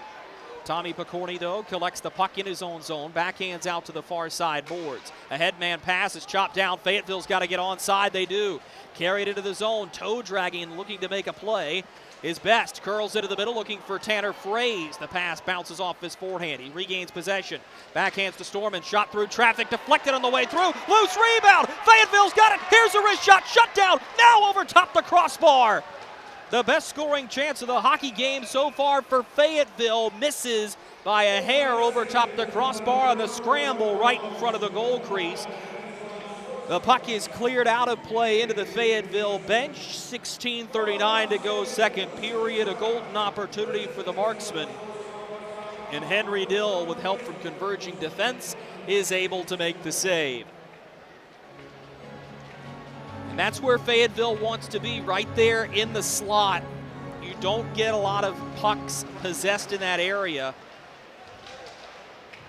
And that's a tough pill to swallow, but a good play made by that Roanoke defense. Rail yard dogs back on the attack. Jeff Jones lets it drift to the near side point. Here's Armstrong, steps to the top of the near face-off circle, and fires a pass below the goal line for Jones. He reverses play to the far blue line. Dumped back in by Sean Leonard. His pass rolls the kick plate out of the outstretched arms of Harrison Harper. Now looking in front, Jeff Jones. His pass gets tied up in the skates of Taylor Best, the Mercyhurst University product. Fayetteville corralling the puck. This is Jarrett Cupp. Shoots it back for Harrison Harper. Harper's double teamed. Cupp Watching as the puck drifts to C.J. Stubbs. He delivers a pass to the point. This is Armstrong with a wild wrist shot. Misses wide to the far side goalpost. Clubbed ahead. That puck bounces into the bench of the rail yard Dawgs. And if that puck had stayed in play, it would have sprung a 2-on-1 for Fayetteville. I don't know if you could hear it on the crowd mic. The Marksmen wanted a penalty for reaching out and touching that puck. No such whistle given. But we do get a break in the action. 15:46 to go, second period. Score remains 1-0 in favor of Roanoke. Face-off from neutral ice is one to the far boards. The Marksmen will zip it to the near side. At their defensive blue line, Oliveri sends a pass into the skates of Mac Jansen. Recuperates on his own error. Now this is Carter Struthers. Sends it out to the far red line. This will be dumped in where Matt McNair chases directly in back of Henry Dill. An oscillating puck squirts to the near side corner. Backhanded all the way up and ahead. This could spring Sherwood on a breakaway. Polowski out to play the puck. He gets railroaded, and now we're going to see a scrap. Carter Struthers has a bear hug on Brant Sherwood. They both collide with right fist at the same time. Struthers and Sherwood now wrestle each other to the boards, and Struthers tackles Sherwood to the ground.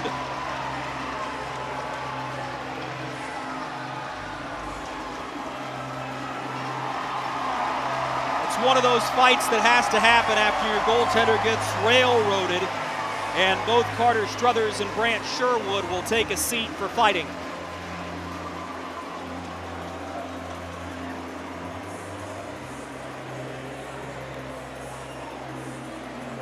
Circle that play if you're scoring along at home. That's one of those momentum shifters, and I think that's a great job by Carter Struthers to stand up for Polowski, who came out to play the puck. And I think if you're Corey Melkerd, the problem you're going to have with that play is while Polowski is fair game, the goaltender is not eligible to be body checked like another player at any point. And quite clearly there, Polowski had a step and a half, and Sherwood chose the path to go right through him. Our referee tonight is Mark Dungan. He did not give an initial penalty against Sherwood. I didn't see, but he had to break up the fight, and there will be a 2-minute goaltender interference penalty on Brant Sherwood. So the Marksmen will go onto the St. Peter Pest Control power play for the second time in the hockey game. They are 0 for 1 after they had 14 seconds of power play time back in the first period. St. Peter Pest Control provides year-round pest control as well as ant and termite treatment. Send your pests to see St. Peter at St. Peter Pest Control. And now Roanoke has to send an extra man to the penalty box to serve the penalty. They're going to send Logan Fredericks to sit in the box. So that'll be Sherwood for goaltender interference. 4:47 into the second period. The Marksmen go on the man advantage. Here's a chance immediately. Bednard into the slot. The pass to the point. Slap shot through traffic wide. Big rebound. Dill knocked it away with the leg pad and got help from Travis Armstrong to clear. Back out through center now. Matt Beer was looking for a little bit of help. Going to try to do it himself at the attacking blue line. He's taken down as the puck goes sizzling into the Fayetteville defensive zone. Brought ahead by Tanner Fraze, but his break-in pass is intercepted and shot all the way back down. So the Marksmen will reset with 1 minute and 20 seconds to go. The power play. Roanoke fans not happy about the call on Sherwood. Fayetteville has it entering the zone on the near side. Oliveri gets railroaded by Armstrong, and we're going to get a whistle as this play is offside.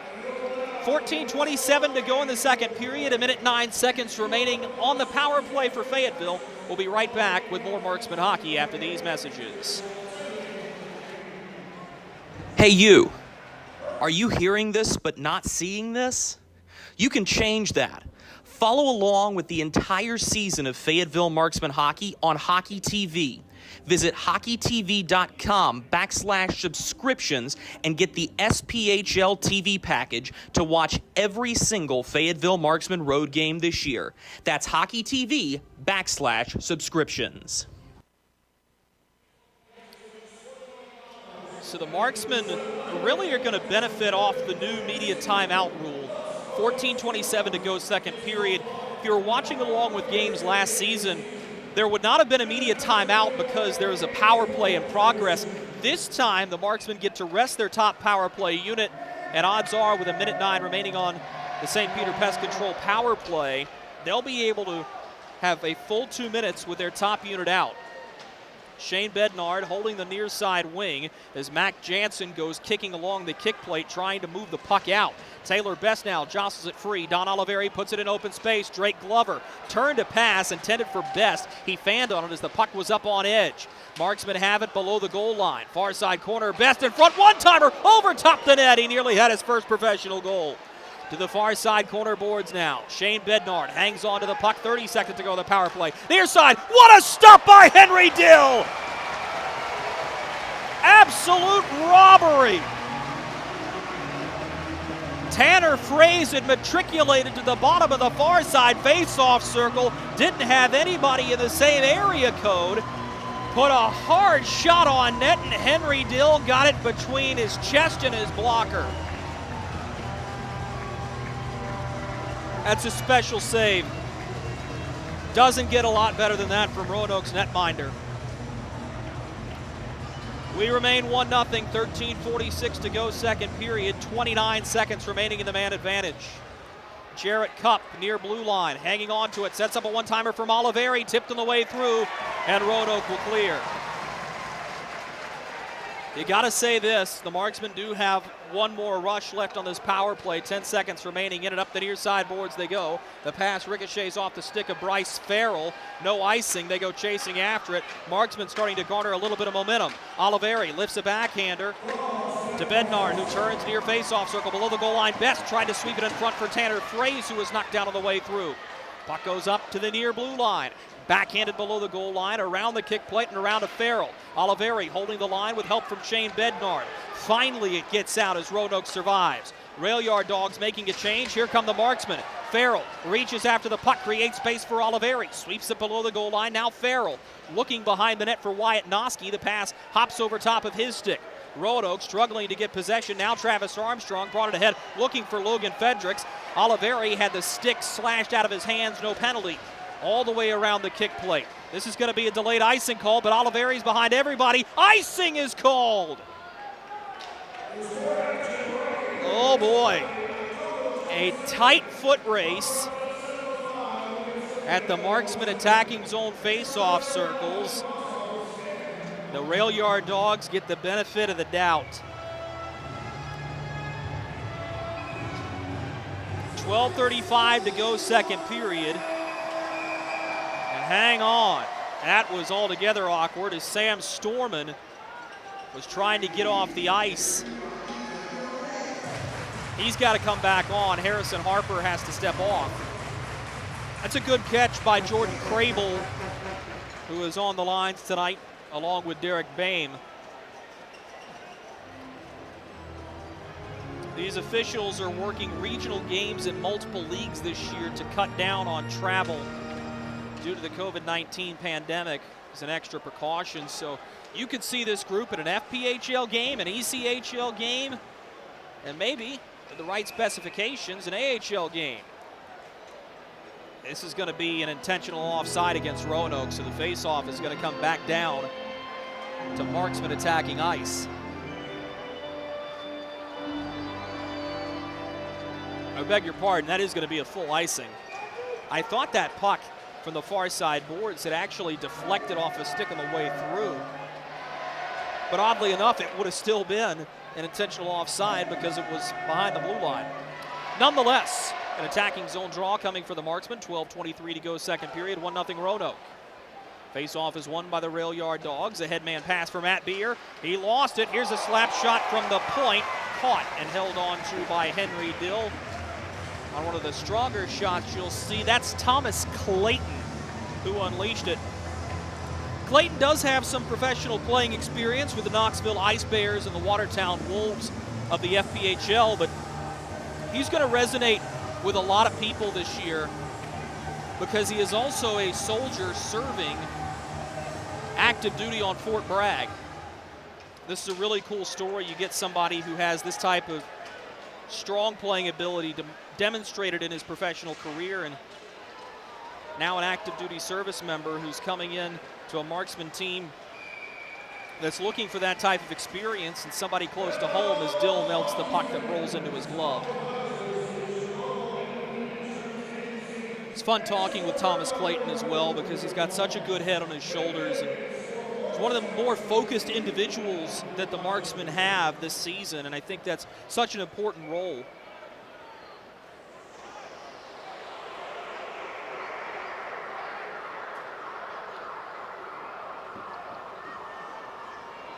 We're going to get a broken stick that's cleaned up off the ice here.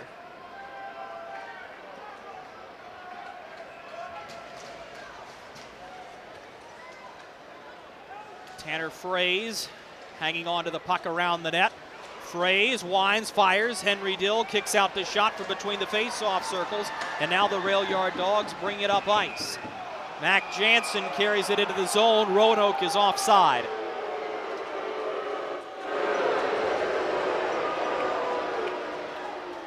Rail yard Dog fans not particularly thrilled with that call, as that's a hard rush over the blue line going at full speed.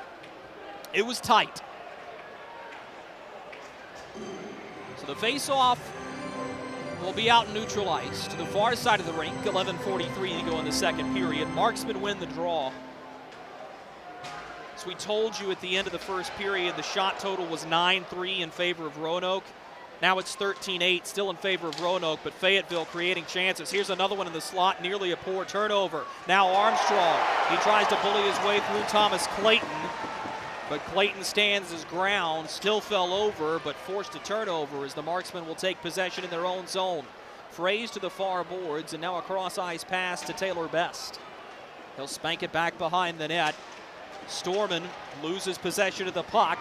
It's great pressure applied here by Steve Mealy. To the point, Armstrong winds and fires, misses by a mile to the far goal post. Taylor Best scoops this one up through the air. It's well fielded on the blue line by Carter Allen, who's had a sneaky good game so far. Hard hit is Best. May have taken the worst of that from Nenadal. This is bounced in wide of Henry Dill as the marksman will get off with a fresh unit. Almost halfway through this hockey game, the marksman still trailing 1-0. Good pressure from behind by FX Girard. Brought ahead is burying his head and trying to curl as Matt Beer, once upon a career ago, played with the Carolina Thunderbirds in Winston-Salem, North Carolina in 2017-2018. Near side corner, Noski gives it in front for Pagozzi, who had his stick lifted at the last moment. A good play by Matt O'Day. Rail yard Dogs have the puck, bringing it into the attacking zone beyond the near side blue line. Beer wrestled to the ground, will keep going. This is Farrell. Crosses into the attacking zone from the near side wing. Now a pass in front. Noski on an off-angle chance, sealed by Henry Dill. And we'll take a break. Halfway through this hockey game, Roanoke 1, Fayetteville 0. This is Marksman Hockey.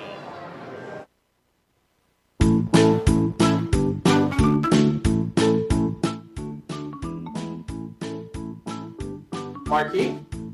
Carolina's Dentist offers the best in oral care and technology. Hope you're brushing twice a day like we discussed. And don't forget to make that 6-month appointment, okay? We'd like to keep those pretty white teeth looking good for you. Come experience positively different dentistry at Carolina's Dentist, the official dentist of the Fayetteville Marksmen.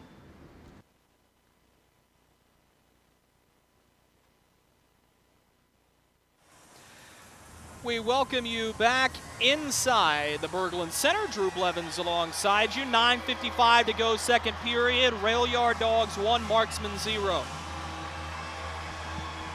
Fayetteville garnered a lot of momentum on a power play that they did not score on, but they created 2 grade A quality scoring chances.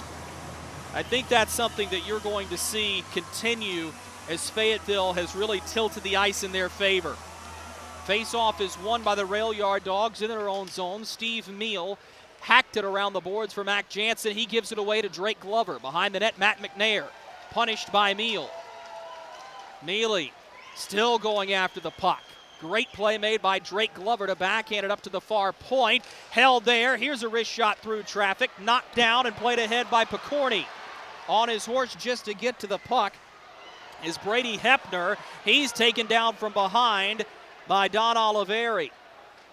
Puck battle ensues. Picorni now gives to Fredericks. A wrist shot off of a shin pad. A heroic block by Struthers. And now a shot from the point sealed and held on to by Jason Polowski.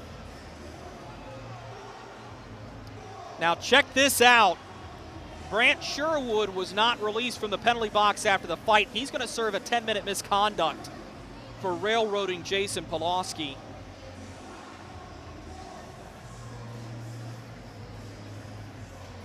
And that's one of your team leaders if you're Roanoke. Sherwood is an integral part of this Rail Yard Dog team. And if you believe in making hay while the sun is high, the sun is high right now for the Fayetteville Marksmen. Brought up ice, this is Shane Bednard, who feeds it out to the far wing.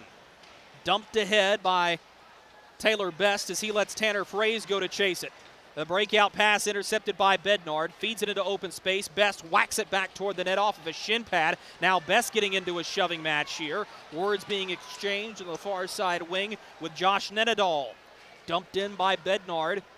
A round of Henry Dill to the far wing. Taylor Best, a crafty move just to get into the near side corner with space. Now Tanner Fraze, backhands to the point. Here's a shot through traffic. Dill doesn't know where it is. Shoveled right into the body of Henry Dill and cleared by the Rail Yard Dogs. Henry Dill was flat on his back, and Fayetteville could not elevate the puck. It was shot right into the D and Dawgs on the crest of the Roanoke netminder. Chance the other way, but the puck screams too far off the stick of C.J. Stubbs. Dumped all the way down by the marksman. This is icing, but Travis Armstrong has a hold of somebody at the Fayetteville bench. Now we're going to get a shoving match. Punch is thrown from the bench, from the ice. Let's have a good old-fashioned Donnybrook, why don't we? Grab your dance partner, let's do-si-do. Bryce Farrell has a hold of Sean Leonard. We're going to get a fight right at center. Farrell with a right and another right. Leonard doesn't know what to do. Farrell giving it to him. Now Leonard locks him back up. He'll deliver a couple of rights as both players buckle to the ice.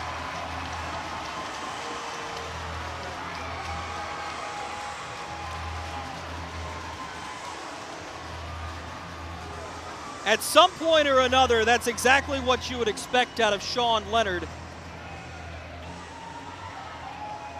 He was a known fighter with the Port Huron Prowlers, the Federal Prospects Hockey League, spent a time with Elmira, and was ejected from a contest at the end of the year. Bryce Farrell out of East Amherst, New York, did a great job to hang in there with him blow for blow, and he landed a couple of good ones. Now you got to sort this out because Travis Armstrong was involved in an altercation down by the Fayetteville bench. There were punches thrown there. I think Armstrong may have taken a shot from the Fayetteville bench, as both Dan Bremner as well as Corey Melkerd have already ascended from the step, or descended from their coaching step, and are on the front door of their benches. If you'll recall, the last time these two teams got together, a very similar scene unfolded at the Crown Coliseum. Fayetteville Marksmen won the hockey game 4-3. And Shane Bednard actually had the game winner in that one. But it was what happened after the game, with nearly a full-scale line brawl, and it made the headlines.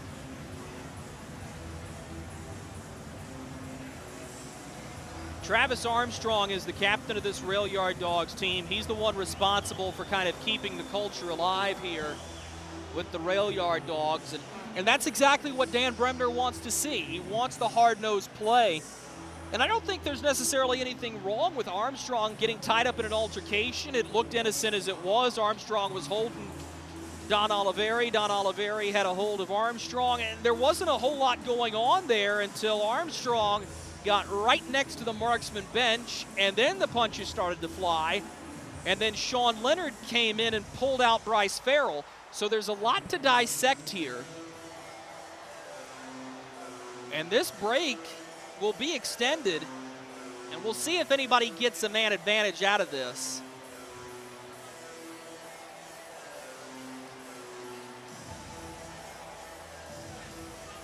There are three schools of thought here, and while we're all milling about, I'll share them with you. One, there were enough wrongdoings on both sides that you play even, 4-on-4, 5-on-5. One school of thought says there was a punch that came from the Marksman bench, which means the extraneous penalty goes to Fayetteville. The other says that Sean Leonard was the third guy in to the altercation, so the extra penalty goes to Roanoke. As it stands, the first school of thought will reign true for Mark Dungan. Will remain 5-on-5 with the face-off being in Roanoke attacking ice. 8:08 to go in the second period. We're going to get a whistle almost as soon as the play starts. So that puck hops up into the Roanoke bench out of play. So Farrell's going to get a fighting penalty. Oliveri is going to get a roughing penalty. Travis Armstrong will get a roughing penalty. And Sean Leonard will get a fighting major. Chance for Fayetteville now. Best slides it through the legs of Tanner Fraze. He has it in the goaltender's trapezoid attacking zone. He gives a pass into the middle as he was looking for the cutting forward. It was actually a defenseman. It was Jarrett Cupp coming in from the point. Taken away by Roanoke and laid into attacking ice. Hard hit delivered directly in back of Jason Polowski up to the point. Line held by O'Day. He sidesteps Bednard. Now a pass into the middle. Taken away by Best. Chance in front. Polowski onto it. The pass into the slot. Nobody home. Polowski lost his stick for a moment there. Is able to regain as the rail yard Dogs have it near side board center ice. Carter Allen twirling at the center ice face-off circle, delivers a pass into his own zone for O'Day, who works up the near boards. His pass ahead intercepted. Now Bednard has it. Takedown at the blue line. Bednard loses possession of the puck. Will play on. Carter Allen skates it up the near side wing, lays it into the zone off the end glass. A bouncing puck corralled by Harrison Harper, the Calgary, Alberta native. Going, digging after the puck. They battle 2-by-2 directly in back of Polowski. It squirts free to the far boards. Brought ahead, Harrison Harper, the defenseman. Gains the red line. Knocked from his feet on a strong play by Carter Allen. And the rail yard Dogs dump it back in down the far boards. A little crafty one-handed play made by Jason Polowski. A near turnover in the slot. Now spun back toward the net by the rail yard Dogs. Held between the face-off circle. A bouncing puck in front. Polowski equal to it. Now Harper collects the pass, intended to go back to the slot. Brought ahead to FX Girard, the Westfield State product. He moves it ahead to Drake Glover, who dumps it in and paid the price for it. Clearing attempt by Henry Dill, turned over. Marksmen are going to catch the rail yard Dogs on a change. A great play made in recovery by Carter Allen, who just pushes it up ice for Brant Sherwood. Now into the middle, Sherwood looking for a one-timer. The pass goes over top of his stick, and Fayetteville clears the length of the rink. It will not reach the goal line for icing, but the rail yard Dogs will collect the puck and slow the pace of play directly in back of Henry Dill. Brought ahead now by Roanoke as Frederick sends it down the right wing sideboard. Sam Storman there for the Marksmen. Sends it back over for Ray Prigozzi, same far side wing. This will spring a 3-on-2 chance. Wyatt Noski gives to the far side. A shot that came off the stick of Prigozzi, or pardon rather, Tanner Fraze is blocked. Chance the other way, 3-on-2, stolen away. Good play back checking by Wyatt Noski, and he'll throw it into open space. Still allow the rest of his forward group to get off on a change. This is a poor play by Roanoke as they had time to make a pass, but they were hurrying. And this is icing against the rail yard Dogs. This is a critical face-off coming up here for Fayetteville. 5:18 to go second period. As both Travis Armstrong, and I believe I originally accredited the penalty to Don Oliveri, it was Jarrett Cupp. Both come out of the box. They're 2 minutes served. So the face-off will go to the far side circle in the Marksman attacking zone. Logan Fredericks will be thrown out of the face-off circle. That'll key in Nenadol to have to come take it. And it's won by the Rail Yard Dogs. Chipped ahead at the red line. Oliveri takes down his man. This is going to be tripping.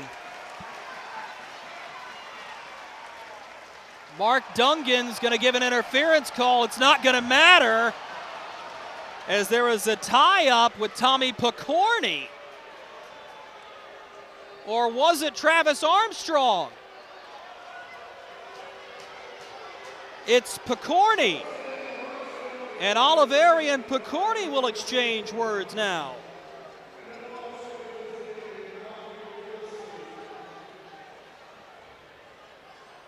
We'll go for a side. That was going to be a penalty on Don Oliveri for interference. This is a new point of emphasis, is that the attacking forward, if he dumps the puck around you, is entitled to the space behind the defenseman in a straight line. You can't throw your hip out and make that check, which is what Oliveri did, spun him over, and then as Oliveri was going to the penalty box, Tommy Picorni came by and undercut him. So we're going to play 4-on-4 while Don Oliveri has gotten to the crack of the penalty box and is still having words with Tommy Picorni. Lots of open space now as Taylor Best backhands to the far boards. Travis Armstrong is there to move it ahead for C.J. Stubbs, unable to get it ahead of the blue line. Now Armstrong comes to clean up the mess. He brings it into the attacking zone down the far side boards. Fayetteville disrupts a passing play into the middle, and Carter Allen has to take and retreat all the way back into his defensive zone. He'll play pitch and catch with Jeff Jones. Backhanded wide, skated ahead by Carter Allen. His pass right up Broadway for C.J. Stubbs, knocked away by Matt McNair. Carter Struthers for Fayetteville. Flips it up through center. Gets tied up in the skates of Bednard. Knocked free, and here comes Harrison Harper on a play from McNair. Harper's shot blockered away. Big rebound. One-timer. Henry Dill comes up big with the glove. 4:17 to go in the second period. Fayetteville knocking on the door. Henry Dill sealing it. Back with the end of the second after these messages. Marksman fans, you've waited over 18 months, but on Saturday, October 30th at 6 p.m., your Fayetteville Marksmen return to the Crown Coliseum. Join us before the game at the Crown Complex Plaza to enjoy our Halloween bash with trick-or-treating, games, and music. And then we take on the Macon Mayhem at 6 p.m. A post-game skate follows that Saturday night action. Skate to marksmanhockey.com and click the Tickets tab to secure yours today. Well, we welcome you back to Roanoke, Virginia on a lovely autumn evening here in the mountains of Appalachia. 1-0, the Rail Yard Dogs still cling to a lead on a goal scored by Matt Beer, 2:35 into the first period. The Marksmen have slowly but surely chipped away. They've created chances. And Henry Dill right now has got to be in the running for the top star of this hockey game.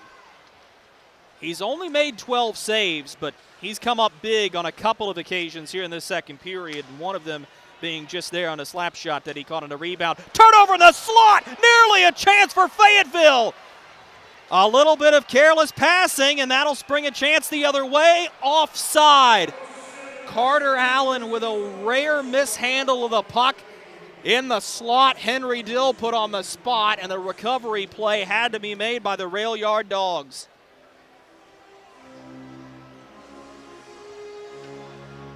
You can just feel it building here in Roanoke. You got to see the fight.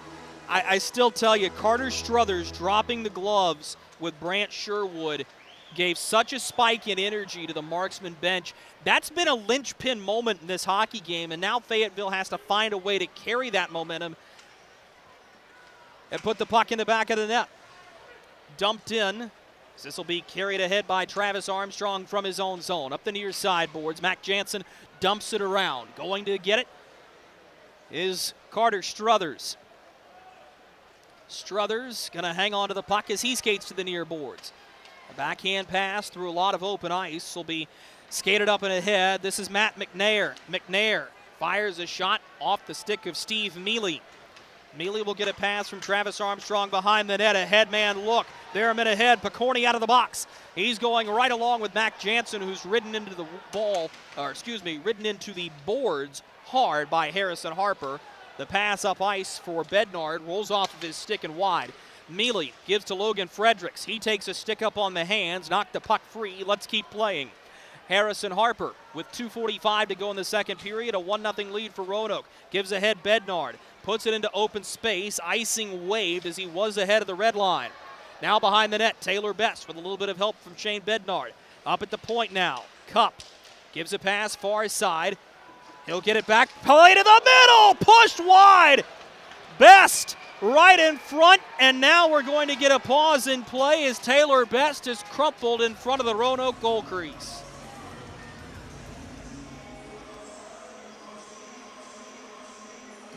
Taylor Best on the doorstep. Nearly found a way to deflect a hard pass from Jarrett Cup in. And Kyle Sherrill is going to come have a look at Taylor Best.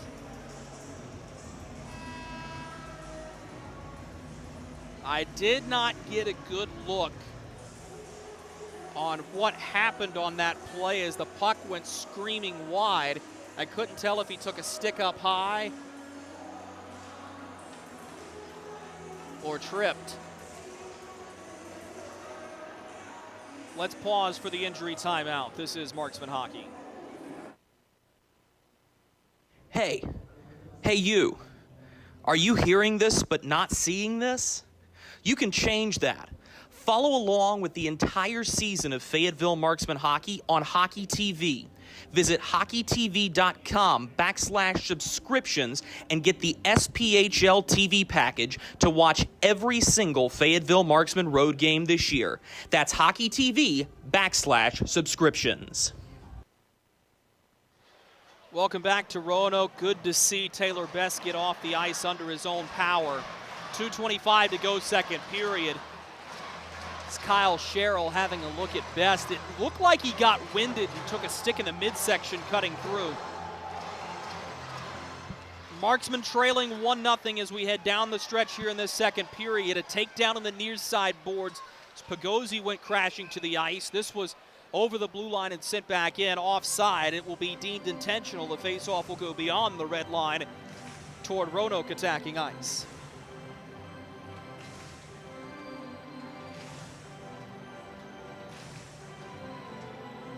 Shots on goal in this hockey game, 16 for Roanoke, 12 for Fayetteville. But of those 12, 9 have come here in the second period.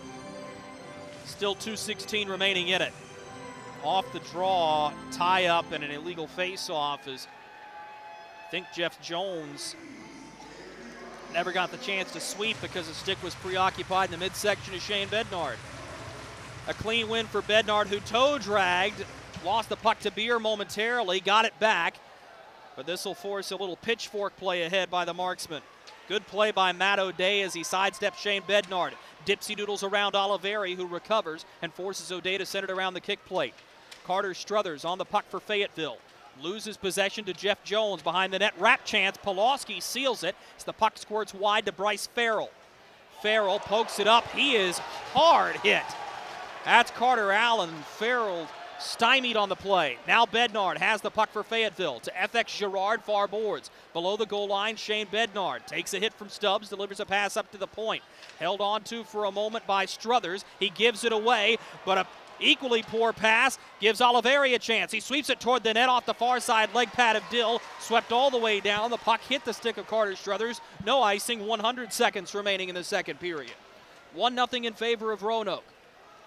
All the way down it goes. No icing here as Armstrong gets the puck. Sweeps it near side looking for Sherwood. It's Hepner who has to come to the puck. Now backhands to Brantley Sherwood. Could be a 2-on-1. Drops for Jansen. All the way across in open space. Backhanded to the slot. Fayetteville survives. Swept to the near side corner. Not out of the woods yet though. This is Mac Jansen. He disrupts the play. 3 marksmen coming to dig out the puck. They do, but right to Brantley Sherwood. He has it up the near side half wall. Double team by McNair and Girard. Girard comes away with the puck. Here comes Fayetteville. Dumped back in by Drake Glover. He has the puck in the goaltender's trapezoid, picked up there by the rail yard Dawgs with 35 seconds remaining in the second period. Brought up ice, is quickly skating it ahead is Sean Leonard. He slams it in on net to Polowski, who will hold in his chest and cover with 28.3 seconds remaining in the second period. A good little last rush here, and you got to be careful if you're the Marksmen. You do not want to give up goals late in periods, especially considering you're going to feel like you gained a lot of momentum if you can go into the locker room down 1-0 or better. Face-off will be to the glove hand of Jason Polowski. Thrown out of the face-off circle. It's Tanner Fraze. Bednard comes in, wins the face-off. Now could be a chance for Fayetteville. A takedown through center as Best lost his footing. Good to see him back out of the ice after being shaken up. Harrison Harper will hold the puck for the Marksmen. Dangerous pass to Bednard right between the hash marks. Bednard's going to drift back and hold the puck. Turn it over in the slot. Here's a chance. Frederick's wide. Oh, Polowski! Diving across. He stabbed it with his glove and keeps it 1-0. That's fantastic. Highway robbery by Jason Polowski on the turnover in the slot.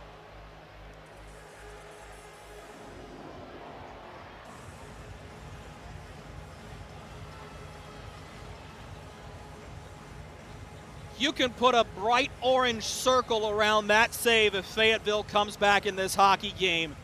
Ring 10 bells, capital W-O-W. Period will end with the face-off to the glove side of Polowski, and that was an unbelievable save. 20 more minutes are in the books. 1-0 the score remains. Shots on goal through 40 minutes worth of regulation play for the Roanoke Rail Yard Dogs 19 and for the Fayetteville Marksmen 13. Let's pause for these messages from our proud corporate partners. We'll be right back with our second period intermission report. This is Marksman Hockey. Welcome to Freddy's. How are you guys doing? Meetings. Lunch meetings all week, all salads. Bean salads. Quinoa salads. Heirloom salads. Frisee salads. Sometimes a guy needs a Freddy's Original Double, Chicago Dog, and a Turtle Sundae. Make that 2, please. 3. Absolutely. If you're gonna be bad, it better be good. Being bad never tasted this good. Freddy's, the experience that puts a smile on your face and the taste that brings you back. Kelly, you need to unmute yourself. For some, it's just the sound of ice hitting heavy-duty plastic. But for us, it's the signal calling us back to the light. And to Greg's house, because he just got a new grill. Connecting to Hot Jams playlist. Welcome back, Bud Light legends. It's time to take summer by the coolers. Something big is coming. Something so big, it'll change the world of chicken sandwiches. Zaxby's new signature sandwich with Zax sauce or new spicy Zax sauce. Because the chicken sandwich war ain't over yet. The new signature sandwich. All the other little sandwiches can run along. We'll take it from here.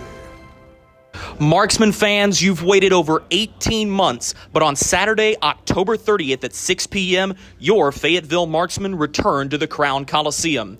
Join us before the game at the Crown Complex Plaza to enjoy our Halloween bash with trick-or-treating, games, and music. And then we take on the Macon Mayhem at 6 p.m. A post-game skate follows that Saturday night action. Skate to marksmanhockey.com and click the Tickets tab to secure yours today. Experience the thrill of being a Fayetteville Marksman season ticket holder and all the benefits that come along with it, including your same great seat for 28 or 14 home games, exclusive season ticket member events, and an opportunity to enjoy discounts on food and beverage and merchandise at the Crown Coliseum. Skate to marksmanhockey.com/season tickets to learn more.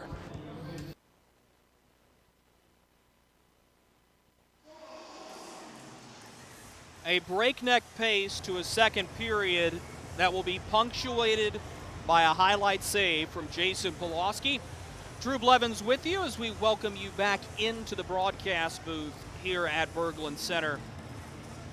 The Marksmen were knocking on the door the entirety of the second period, and I think that's an important thing to recognize because they could be very well taking away the Roanoke will to keep going in this hockey game. The Rail Yard Dawgs had a little bit of a surge of energy there at the end of the period, including creating the turnover and nearly scoring to make it 2-0 on what would have been a cheapie off the Harrison Harper turnover. But my goodness, that save from Jason Polowski. There are not enough words in the English language to describe the acrobatics which you just saw. Outside, though, of that moment in particular, as you're looking through the highlights of that period, you'll notice that you get to see some more penalties. We get to see a couple of fights in this hockey game. You really get acquainted with the general scrappiness of this rivalry. And that was an outstanding period of hockey. It was evenly matched. It ends up shaking out 0-0.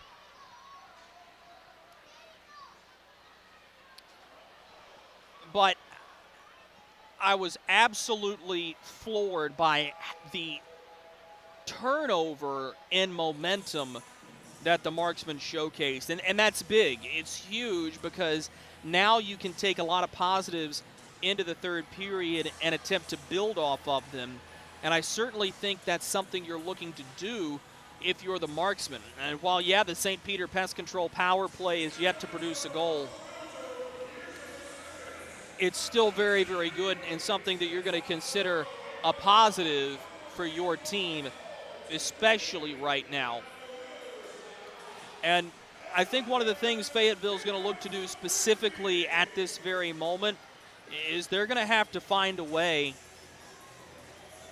to put the puck onto Henry Dill and start crashing the net. Dill has been an effective goaltender throughout this hockey game. He's stopping a lot of the initial shots. The best chances Fayetteville have had are on rebounds, and that's been the MO in the scouting report on Dill since day one when he joined this Rail Yard Dog team. Let's pause one more time for these messages from our corporate partners, and coming back on the other side, you'll join me back up in the broadcast booth for our Ask the Voice segment. This is Marksman Hockey. Hey, it's Goldie from Good Morning Fayetteville for St. Peter Pest Control. They've been doing my pest control services all summer, and it's been wonderful not to have to deal with ants or mosquitoes the last few months. All that money I saved in calamine lotion. Ray and Preston St. Peter show up, they spray outside, but they also do in-home pest control. So if you have roaches or, dare I say, rodents, they'll take care of them as well, because the last thing you need is unwanted visitors making a nest in your Christmas decorations up in the attic. Call St. Peter Pest Control. They send all your bugs and pests to see St. Peter.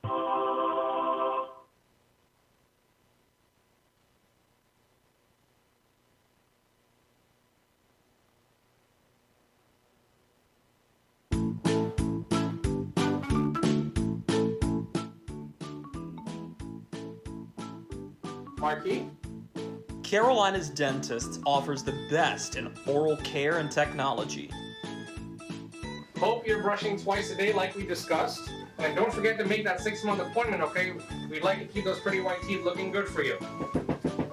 Come experience positively different dentistry at Carolina's Dentist, the official dentist of the Fayetteville Marksmen.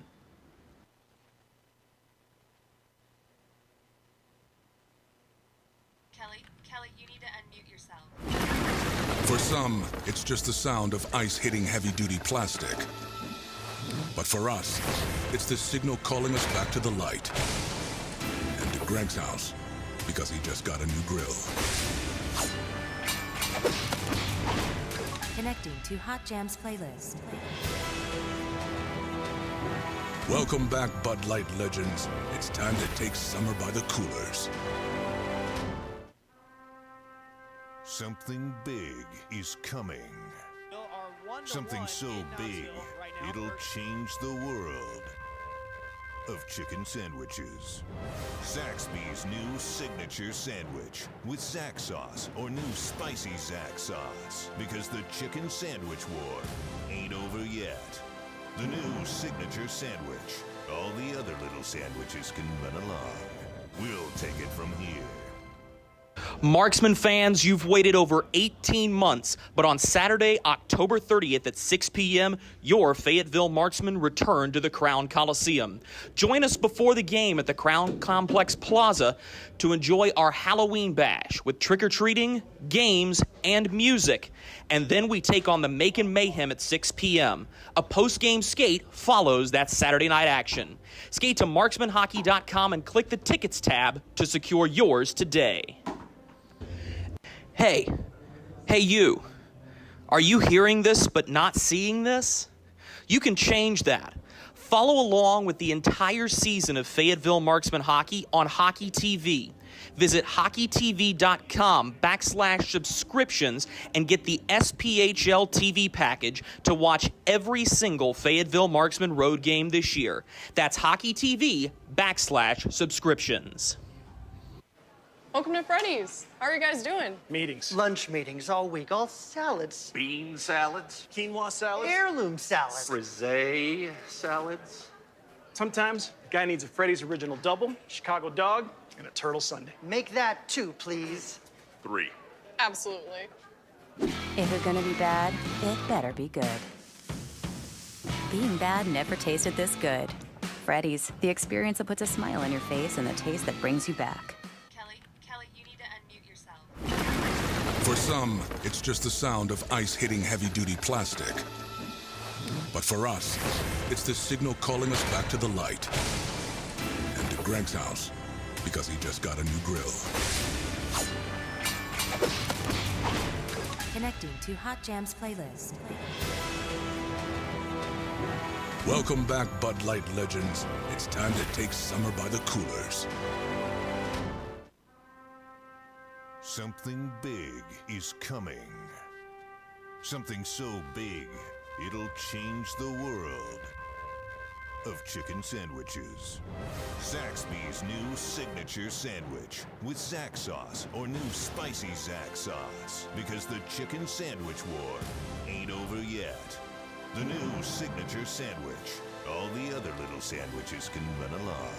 We'll take it from here.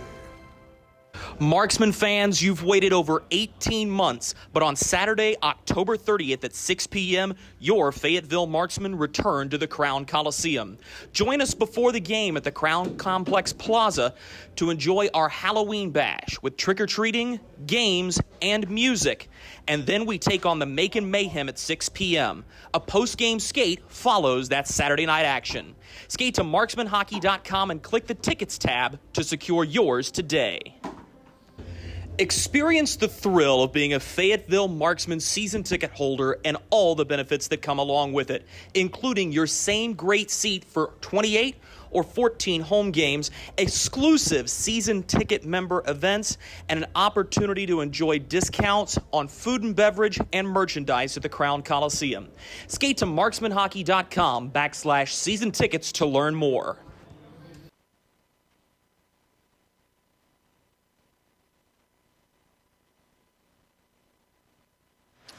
We welcome you back to Roanoke, Virginia, inside the broadcast booth. Drew Blevins alongside with you. Time for our Ask the Voice segment, a brand new segment for many of you Marksman fans who are following along on Marksman Radio and Hockey TV.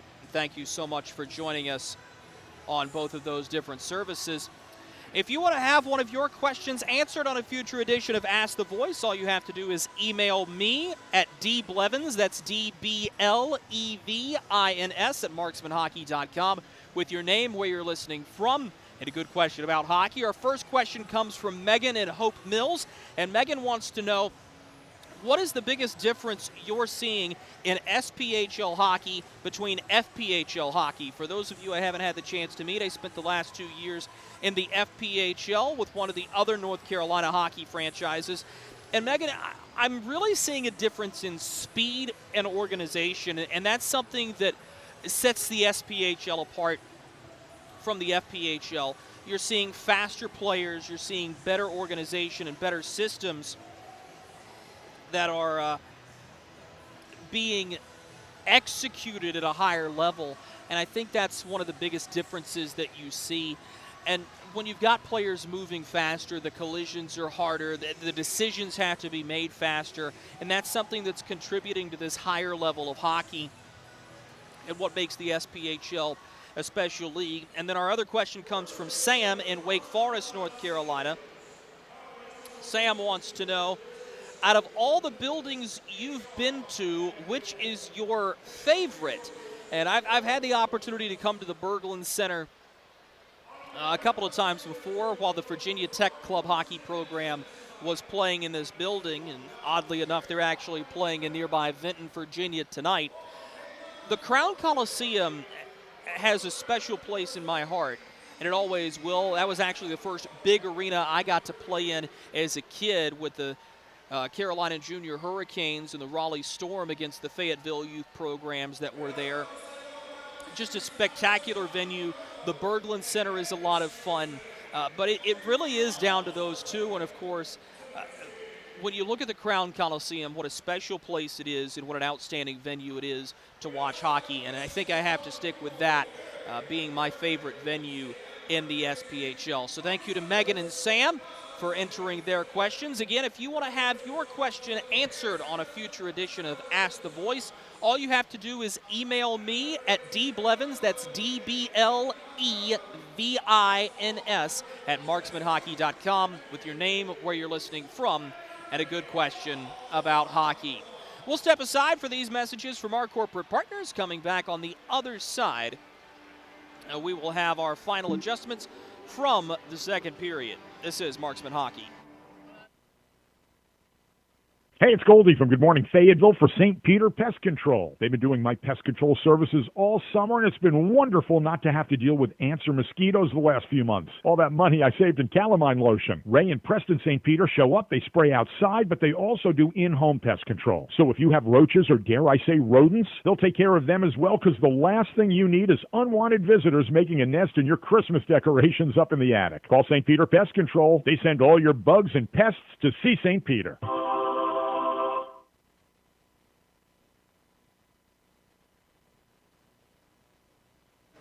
Welcome to Freddy's. How are you guys doing? Meetings. Lunch meetings all week, all salads. Bean salads. Quinoa salads. Heirloom salads. Frisee salads. Sometimes a guy needs a Freddy's Original Double, Chicago Dog, and a Turtle Sundae. Make that 2, please. 3.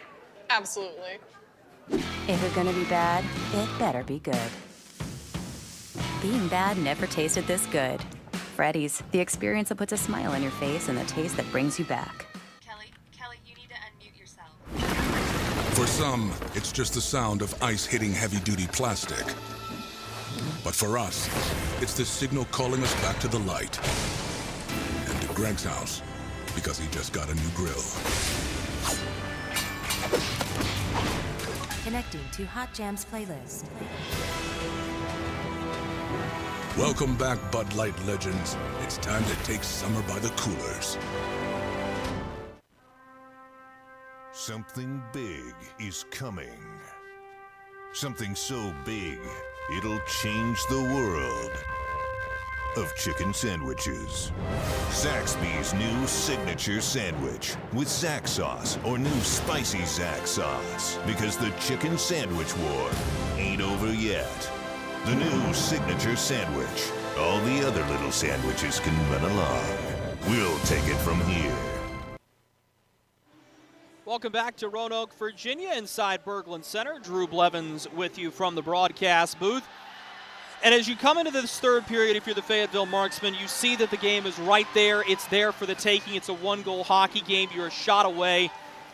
And a couple of really good saves from Henry Dill away from tying this game or better. And I think that's something you've got to carry in and make your momentum going forward. You understand just how strong you were in the second period. Now you have to be the better team and go through the building block as you head into the third period. This will test your conditioning. This will test how prepared you are for games like this in the future. There's no off nights in the SPHL. It's plain and simple as that, and it's good for a young crop of players to get experience in what this game will look like at this level, night in, night out. And I can tell you this, game 1 of 17 between these two teams has not disappointed. Let's step aside one more time. Puck drop in the third period is next. Marksmen fans, you've waited over 18 months, but on Saturday, October 30th at 6 p.m., your Fayetteville Marksmen return to the Crown Coliseum. Join us before the game at the Crown Complex Plaza to enjoy our Halloween bash with trick-or-treating, games, and music. And then we take on the Macon Mayhem at 6 p.m. A post-game skate follows that Saturday night action. Skate to marksmanhockey.com and click the Tickets tab to secure yours today. Experience the thrill of being a Fayetteville Marksmen season ticket holder and all the benefits that come along with it, including your same great seat for 28 or 14 home games, exclusive season ticket member events, and an opportunity to enjoy discounts on food and beverage and merchandise at the Crown Coliseum. Skate to marksmanhockey.com/season tickets to learn more.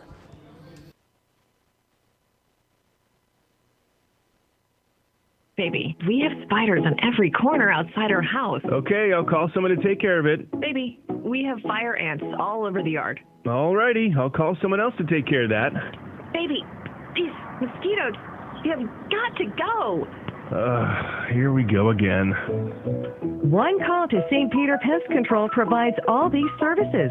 Total pest protection for one low monthly payment. At St. Peter Pest Control, we send all your bugs to see St. Peter.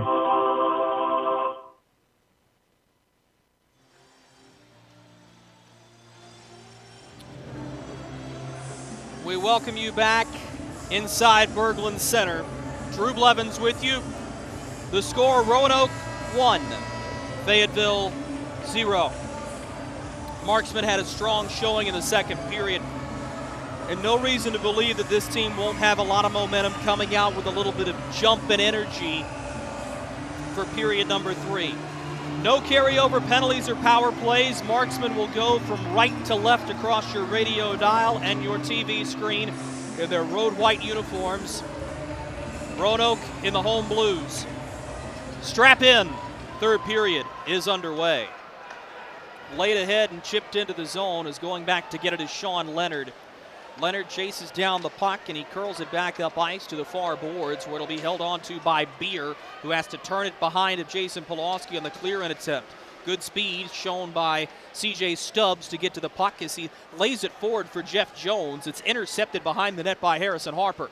Lays it between the legs of Jarrett Cupp, and now Taylor Best comes to whack at it, unable to get it out. Here's a shot that ricochets off the stick of Best and high over top the net. Fayetteville trapped in their own zone.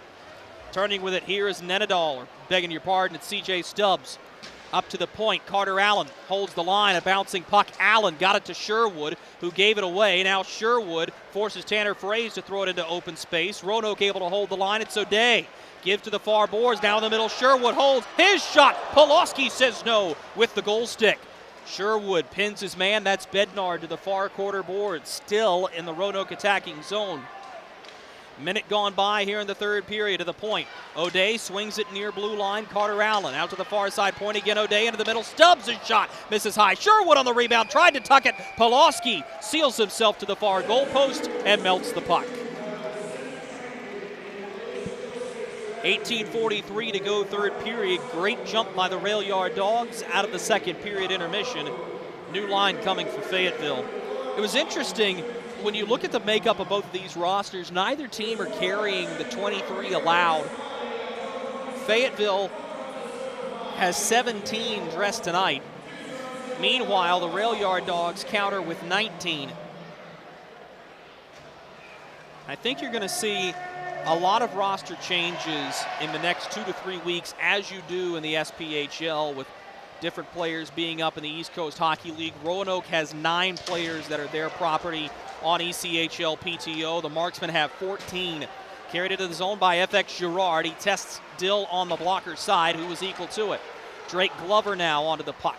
Trying to poke it around of Jeff Jones. This one squirts out to the point. Struthers made a pinch. Now Nenadal tries to dump it around of Struthers, who did a good job back-checking and making the defensive play. Now Glover leads it forward for Matt McNair on his horse. Braces for contact from Mealy, who knocks him off the puck. And now nearly a turnover in the slot, but Roanoke survives, poking it down to Fayetteville's defensive end. Marksmen will take over possession. This is Harrison Harper. His shot ricocheted off the stick of the cutting Thomas Clayton. He runs into his man, knocking the puck free for Sean Leonard. Leonard's pass deflected, but Stubbs manages to find it on the far boards, enters the attacking zone onside, but was just there thwarted at the Fayetteville bench. Here's a turnover at center now. Wyatt Noski with pressure from behind. Noski shields away from Leonard, a backhand bid toward the net through the goal mouth harmlessly. Below the goal line now. Thomas Clayton having to go fight for possession here, runs into his man, knocks it free for Noski. He gives to Pagozzi, who turned into the slot, nobody home for the pass as it ricocheted off the skate of Travis Armstrong. Out to center, Harrison Harper slams it off the near side glass and deep behind the net of Henry Dill.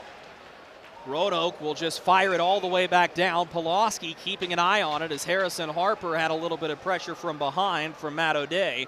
He'll melt it down, 17:05 to go in the third period.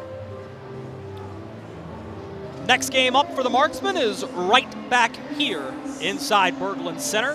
Friday, October 22nd, 7:05 p.m. puck drop with a 6:45 p.m. Marksman pregame show. You can join us on Marksman Radio for that one by logging on to marksmanhockey.com and clicking the Listen Live link. You can also catch us on Hockey TV. A little pinball puck goes right into the breadbasket of Polowski on top of his goal crease. He'll hold with 3 minutes and 4 seconds gone by in the third period. It's been a crowd that's been into this game, but much to the Marksmen's credit, they have done a very nice job of taking the crowd out of it, especially recently. Face-off is won by the Rail Yard Dawgs. This is Tanner Fraze kicking after the puck. It bounces into the far side corner where Jarrett Cupp has it. Gives to Don Oliveri, who moved it in front for Glover. Now up and ahead, intended for Taylor Best, who lost an edge and may have been coerced down by Carter Allen. Up the near side boards. This pass is deflected back for Jarrett Cupp, who has to play it wide for Oliveri. Best hanging out at the blue line. Meanwhile, it's carried into the zone by Drake Glover. Dumps it in off of Carter Allen. He's pressured from behind, is able to find a man forward. It's Mac Jansen. He's one-on-one in on Polowski and pushes it wide. Great chance for Mac Jansen on the breakaway, but the shot didn't hit the net. Now Fayetteville on a chance. This is Taylor Best. He works his way around Steve Mealy.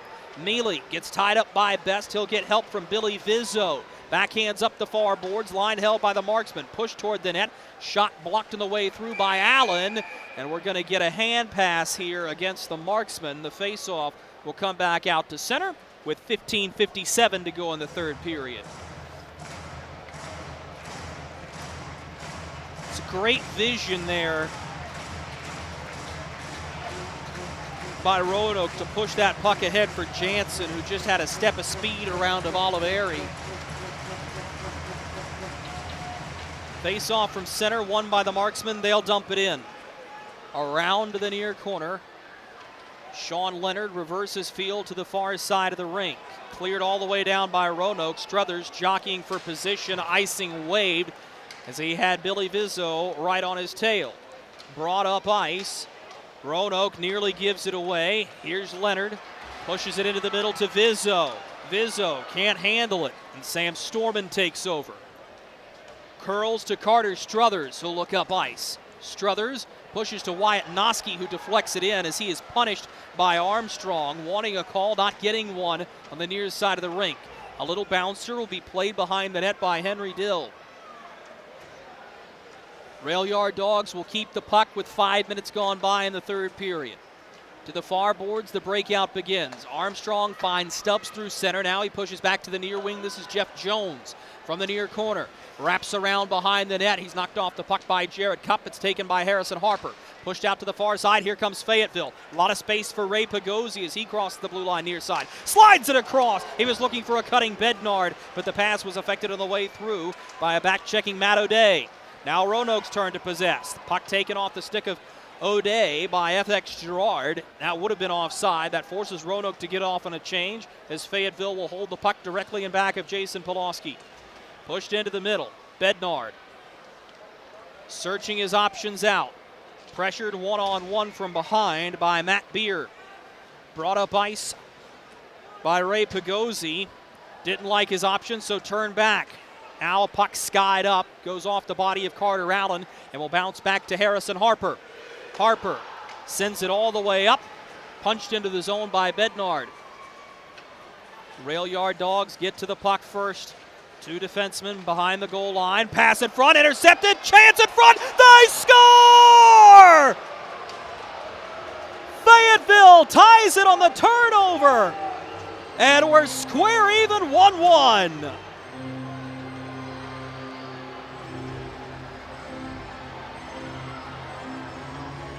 Strangest of all hops, and sometimes Lady Luck is on your side. It's Drake Glover to tie the hockey game. The goal will come 6:07 into the third period. As Drake Glover gets an even strength marker, unassisted on the turnover. And that's what the Marksmen needed. Now Carter Struthers brings it ahead. Is forced to lay it back behind the net. For Drake Glover, it is his third career SPHL goal, first of the season. Sometimes you just got to be at the right spot in the right time. As Fayetteville ices the puck, that will send us to our immediate timeout. 1-1, Drake Glover ties the game for the Marksmen. Back with more in the third after this. Kelly, you need to unmute yourself. For some, it's just the sound of ice hitting heavy-duty plastic. But for us, it's the signal calling us back to the light. And to Greg's house, because he just got a new grill. Connecting to Hot Jams playlist. Welcome back, Bud Light legends. It's time to take summer by the coolers. Drake Glover from Anchorage, Alaska, ties the hockey game for the Fayetteville Marksmen before we reach the midway point of this third period. That ensures we're going to see another goal scored in this hockey game. It has been a defensive struggle, but a goal right there will knock the confidence off the rail yard Dawgs, who had really been leaning back on Henry Dill to keep the puck out of the net. Shutout bid broken, and this goaltender's battle is square even once again. Roanoke from their own end will set things up. 13:15 to go, third period. 1-1, we're tied. Nenadal look to push it ahead for Logan Fredericks. They get tied up crossing the blue line. Now Don Oliveri brings it up ice for Fayetteville. Oliveri chips it around his man. He shoots off the goal post. Henry Dill may have gotten a piece of it. Hard hit on the far side, knocks down Struthers. 2-on-1 the other way. One too many stick handles for Logan Fredericks. Bednard clears it all the way down the length of the rink. Icing wave by the far linesman. That's Jordan Crable who had a look at it. And Fayetteville survives.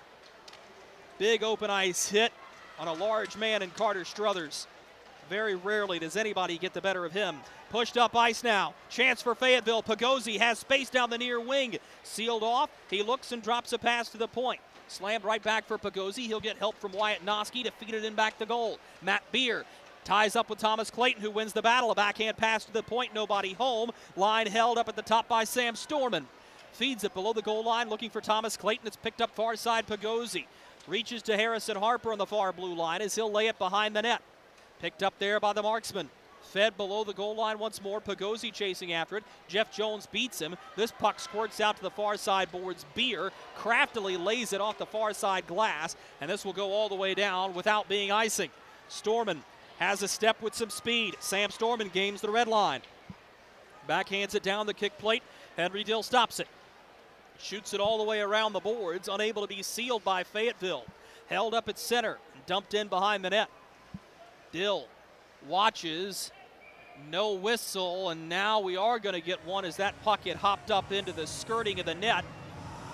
And an unfortunate break for Roanoke, as that's going to give Fayetteville an attacking zone draw.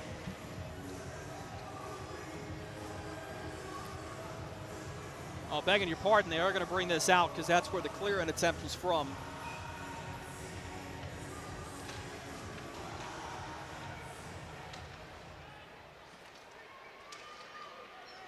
Brought ahead, here's Glover, scores! Drake Glover gives Fayetteville the lead, 2-1 with 11:26 to go in the third period.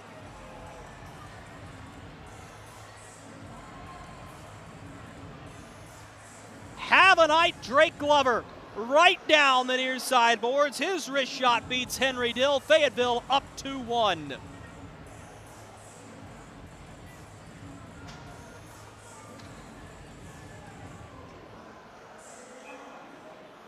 A seeing eye wrist shot, and Drake Glover filling into the role of hero here tonight. Vizzo smacks it in off the glass. It hit a stanchion, is brought back the other way. Taylor Best going after it, tied up with Sean Leonard. Leonard tackles Best, will keep playing. Puck jostles free up the near side boards, up to the point. Oliveri hanging on to it, spins away, and now it's fed low to Best. Best banks it off the backside boards, but turns the puck over. Skated back to the safety of center by Logan Fredericks. Fredericks now has a chance. He digs. Backhander. Polowski seals the pads and keeps it out. Brought up ice as Don Oliveri carries it up for Fayetteville. Cuts to the middle, looking for a lane while the rest of the team gets off on a change. Oliveri had his stick pitchforked out of his hands. Will keep playing. Ahead of the blue line. Laid forward, a little bouncing puck rolling in front. Pushed wide of the far goal post. A chance for Matt Beer looking for his second of the hockey game. And now we're going to get a little altercation here as the helmet's off. Noski realized it. He's got to get off, play to the front, push wide of the near side goalpost. Swept back toward the front. Harrison Harper takes the puck away. Now a hog tie going on in front of the net. Fans want to call. A lot of stick play going on in front of the net now. Thomas Clayton ties up with Matt Beer. Puck in the near side corner. Matt McNair knocks it free. Beer comes to the help of Jeff Jones. He's run into the boards, and now Fayetteville is able to bounce it to the blue line no further. Allen's shot blocked by Carter Struthers. He has space, gains the red line, and sends it down at a rail yard dog defensive ice. Good segment there from the Fayetteville defense. Brought back up ice by Brantley Sherwood. He dekes around Oliveri, who shields him behind the net. Pass to the front, knocked out of harm's way by Jared Cupp. Up to the point, a long wrist shot. Deflects off of Oliveri on the way through. Brant Sherwood looking to the near side. He was trying to find Brody Hepner. Brought up ice and now slammed back deep. Jared Cupp loses possession of the puck. It squirts free to the slot, and now picked back up Glover. Moves it up ice. FX Girard will keep a close eye on Matt O'Day as the puck works to the far side boards. Dumped in by the rail yard dogs. Oliveri with a hard shoulder given. Knocks the puck free for Shane Bednard. Plays it up and forward. After the puck is Tanner Fraze. Rail yard dogs will beat him there. 8:50 to go third period. Brought up ice. Jones feeds it all the way down. It's picked up by Harrison Harper. To the far boards now. Looking for Taylor Best, who's behind everybody. No icing. Oh, wait a minute. Yes, there is. Icing takes us to a break with 8:38 to go in the third period. The score, Fayetteville 2, Roanoke 1. Marksmen fans, you've waited over 18 months, but on Saturday, October 30th at 6 p.m., your Fayetteville Marksmen return to the Crown Coliseum. Join us before the game at the Crown Complex Plaza to enjoy our Halloween bash with trick-or-treating, games, and music. And then we take on the Macon Mayhem at 6 p.m. A post-game skate follows that Saturday night action. Skate to marksmanhockey.com and click the Tickets tab to secure yours today. Experience the... We welcome you back to Roanoke, Virginia. Drew Blevins with you in the broadcast booth. 8:38 to go, third period. 2-1 Fayetteville. Drake Glover scoring both for the Marksmen.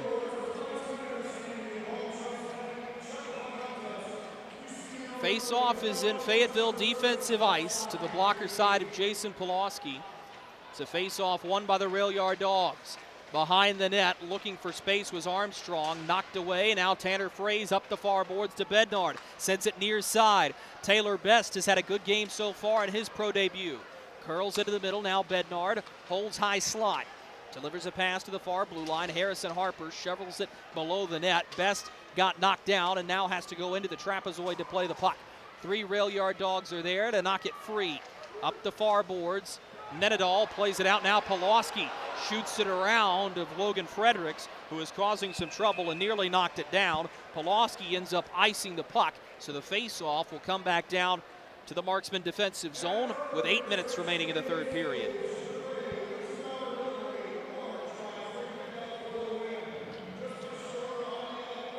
If your child wishes to celebrate their birthday with the Fayetteville Marksmen, learn more about our birthday packages.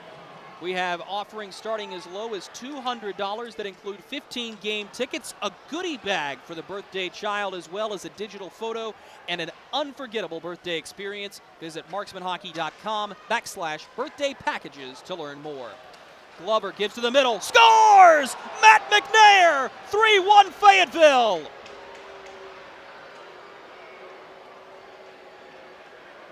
Drake Glover gave the puck into the middle for Matt McNair, who will have his first professional goal and first professional point, and a little bit of breathing room for Fayetteville.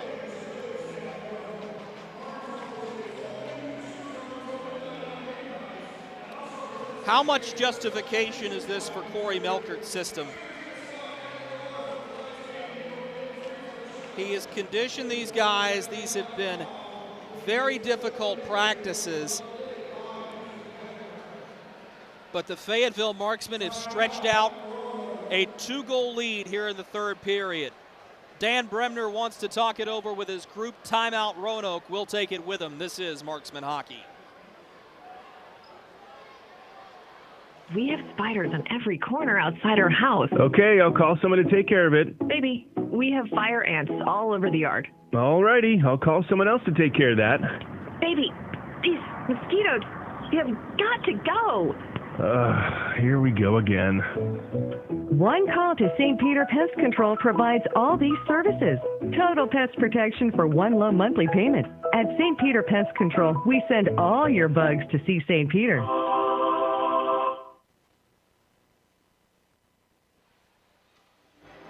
Well, for as well as the Roanoke Rail Yard Dogs started,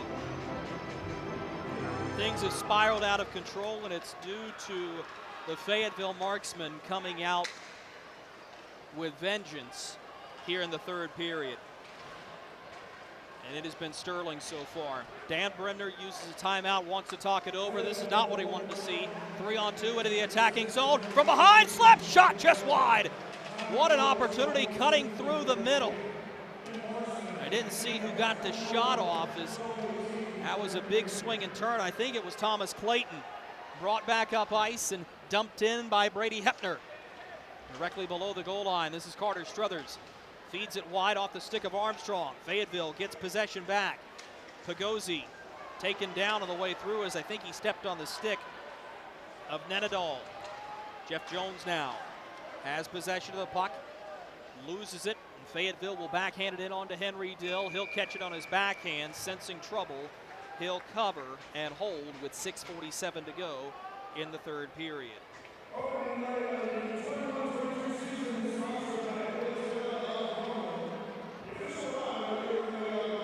3-1 Marksman lead. Drake Glover with a pair of goals and 1 assist on Matt McNair's first professional goal.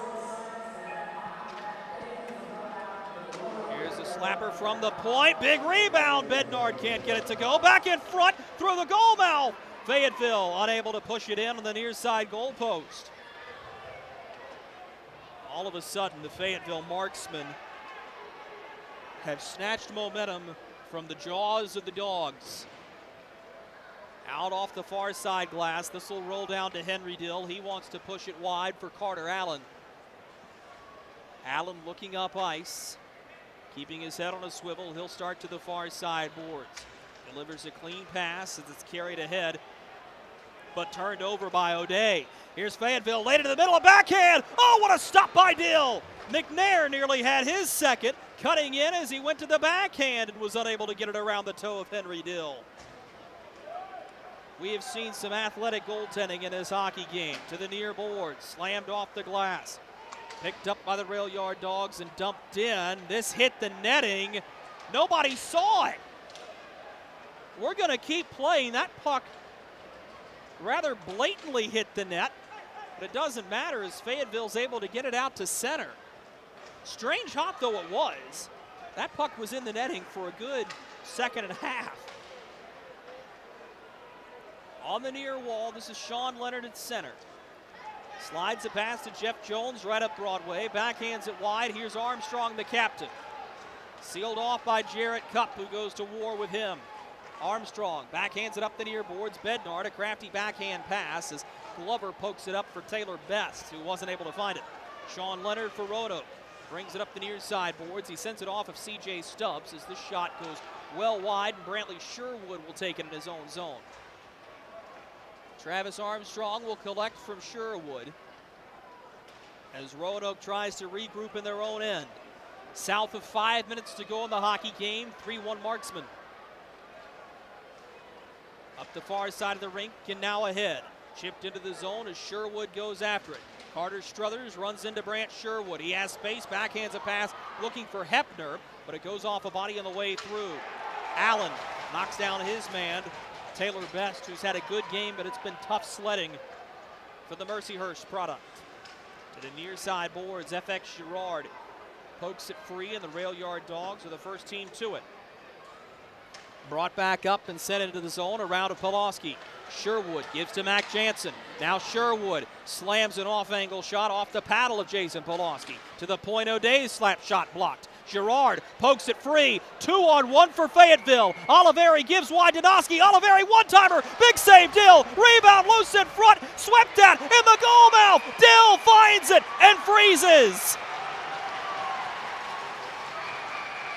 Grade A chance for Don Oliveri, and now we're going to get some more extracurricular action right in front of Henry Dill. 3:50 to go in the third period. Final break of regulation. We go down the stretch when we return. Marksman fans, you've waited over 18 months, but on Saturday, October 30th at 6 p.m., your Fayetteville Marksmen return to the Crown Coliseum. Join us before the game at the Crown Complex Plaza to enjoy our Halloween bash with trick-or-treating, games, and music. And then we take on the Macon Mayhem at 6 p.m. A post-game skate follows that Saturday night action. Skate to marksmanhockey.com and click the Tickets tab to secure yours today.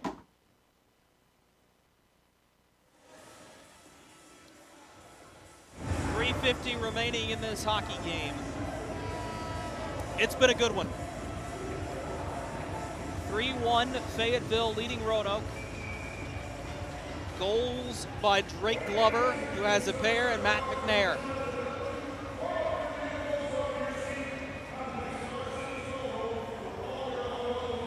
The face-off will be to the blocker side of Henry Dill, who came up with another huge stop on a one-timer from Don Oliveri that was sprung via 2-on-1. And all the momentum right now sits squarely in the lap of the Fayetteville Marksmen. Corey Melkerd poised to get his first professional win to the point. Held on to by Harper. His shot challenged Dill more than it should have. He fights it off with a leg pad. The Marksmen hold the puck below the goal line now. Fayetteville has it, lost it to Logan Fredericks. Brought back up ice as this will be skated ahead by Vizzo. He turns it over off the skate of Travis Armstrong. Picked up by Fayetteville and chipped all the way up ice. Travis Armstrong slams it ahead. Had nobody there, so this is icing against Roanoke. It'll be interesting to see if Dan Bremner will be pulling Henry Dill here in this situation. Because you got to be thinking about it at some point, and if you're a Rail Yard Dogs fan, you're probably thinking about it at some point rather soon. FX Girard has the puck here. Turning it up to the point, looking for Carter Struthers. The passing lane was taken away by Logan Fredericks. Now brought up by Billy Vizzo, but turned away by Drake Glover, who's had a strong game with a pair of goals and an assist. Dumped off the end wall, and Polowski will find it and freeze it on the near side goalpost with 2:56 remaining in this third period. We remind you to hang around for Marksman postgame at the conclusion of this one. We'll walk you through the footprint of the hockey game and get you all squared up for the next matchup next Friday right here in Roanoke. Another face-off win for the Rail Yard Dogs, but this one's taken away. Taylor Best has a man going with him, lays it ahead. Good defensive play by Matt O'Day to block the pass from going to Tanner Fraze. Hard hit on the corner boards, knocks Best to the ice as this will be squirted back up and dumped in by the Marksmen. 2:35 remaining in the hockey game. As the Rail Yard Dogs will slide it to the inside boards. Dumped in as Polowski will shield it away to Oliveri, turned over in front. Polowski ready for it, got a goal paddle to it. Out of the far side boards, C.J. Stubbs. Henry Dill planted firmly in his net. Here's a shot through traffic, tipped on the way through. Beer blocked the bid from his teammate up at the point. Now Struthers runs hard into Beer, held at the point. O'Day slap shot, hits hard, took an awkward Karen off the outside of the goal. Picked up by Bednard, tries to get it out, unable to. Now a jam play. Stick breaks, and that stick belonged to Carter Struthers. Drake Glover instead. Held on to. This is O'Day from the high slot. Polowski says no. Puck cleared down by Fayetteville. It will make the goal line. This is icing. No changing for a tired unit. Polowski frustrated that puck had just enough legs to get all the way down. I think he may be more frustrated that the puck was touched. He has some strong words for the linesman Derek Boehm as he skates by. He's going to take his complaint to Mark Dungan.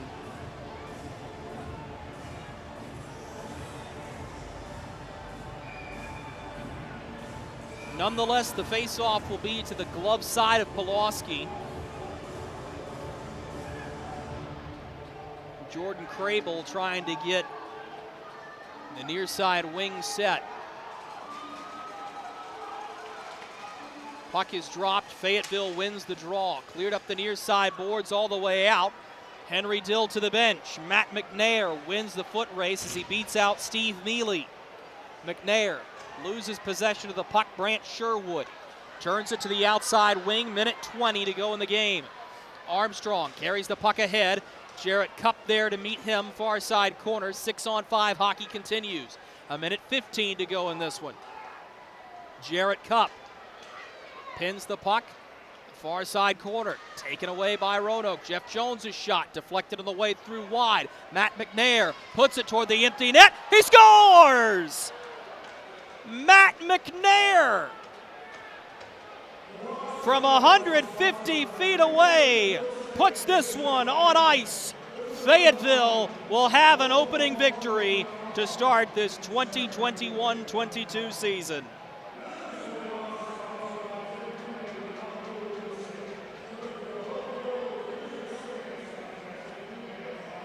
It may not be your usual suspects,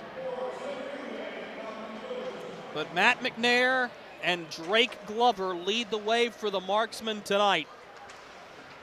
Under a minute to go, and this is going to set up a big-time contest next week. As Fayetteville has come to Roanoke, they're going to get a win here on the road, and that's just phenomenal. Rail Yard Dogs have the puck on the far side wing, brought up and ahead and laid into the zone behind the net by Christian Vela. Harrison Harper sweeps it around the kick plate. McCorney hangs on to it. Swept back into open space by Noski. This will go all the way down. Sean Leonard will hang on to the puck for the Rail Yard Dogs as the Berglund Center begins the early exit. Dumped in, Polowski will touch it to negate icing. 10 seconds to go in this one. A hard-fought hockey game punctuated by a 4-goal third period will give the Fayetteville Marksmen a win. Horn sounds. You can chalk that one up as a Marksman W. The final score here from Berglund Center in Roanoke, Virginia. The Fayetteville Marksmen 4, the Roanoke Rail Yard Dogs 1. Fayetteville will ascend to the top of the SPHL standings with 2 points to the victory and a 1-0-0 record. Meanwhile, Roanoke will fall to the bottom of the SPHL standings at an 0-1-0 record. The Rail Yard Dogs will salute their fans, but the real salute tonight belongs to the Fayetteville Marksmen and their late game effort and heroics. We'll step aside for a quick commercial break. Coming up next, it'll be Marksman postgame. This is Marksman Hockey. Mute yourself. For some, it's just the sound of ice hitting heavy-duty plastic. But for us, it's the signal calling us back to the light. And to Greg's house, because he just got a new grill. Connecting to Hot Jams playlist. Welcome back, Bud Light legends. It's time to take summer by the coolers. Something big is coming. Something so big, it'll change the world of chicken sandwiches. Zaxby's new signature sandwich with Zax sauce or new spicy Zax sauce, because the chicken sandwich war ain't over yet.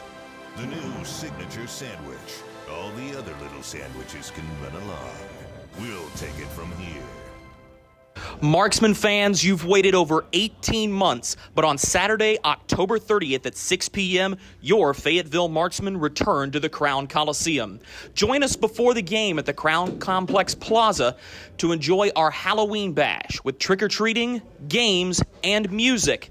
And then we take on the Macon Mayhem at 6 p.m.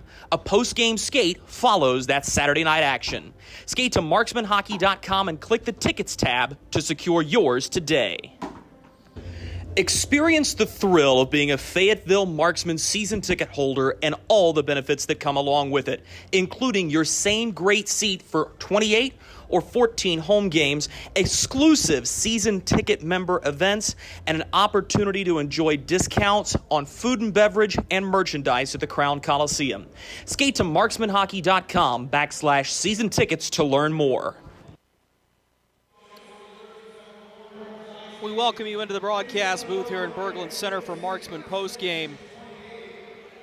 What a hockey game it was as the Fayetteville Marksmen come from behind in the third period and score 4 goals in the final 20 minutes to take home a 4-1 win.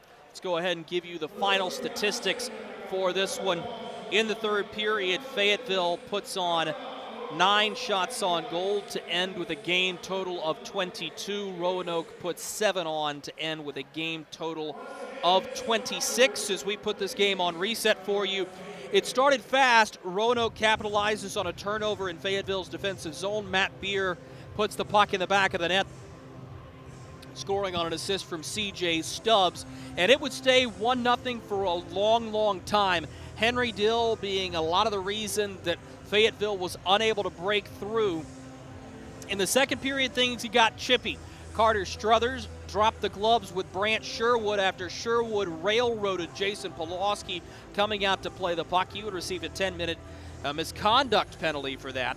Meanwhile, we would get another fight between Jarrett Cupp and Travis Armstrong, simultaneously Sean Leonard and Bryce Farrell throwing punches at center ice. And a scrappy second period really saw Fayetteville keep their cool against a Rail Yard Dogs team that likes to get under your skin. They like to get chippy, and Fayetteville did not let it faze them. And I think that was so critical in helping Fayetteville keep the momentum going into the third period. And of course, the biggest save of the hockey game, and what I would say is going to stand as the biggest save of the weekend, is Jason Polowski diving across to the far side goalpost and snaring a puck on a one-timer that was caused by a turnover from behind the net.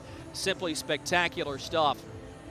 In the third period, Drake Glover picks up the puck off of a turnover in front and is able to lift it over Henry Dill. And then just a few moments later, he comes tearing down the inside boards and fires a wrist shot that beats Dill over his glove long side. Fayetteville had a 2-1 lead, 8:34 into the third period.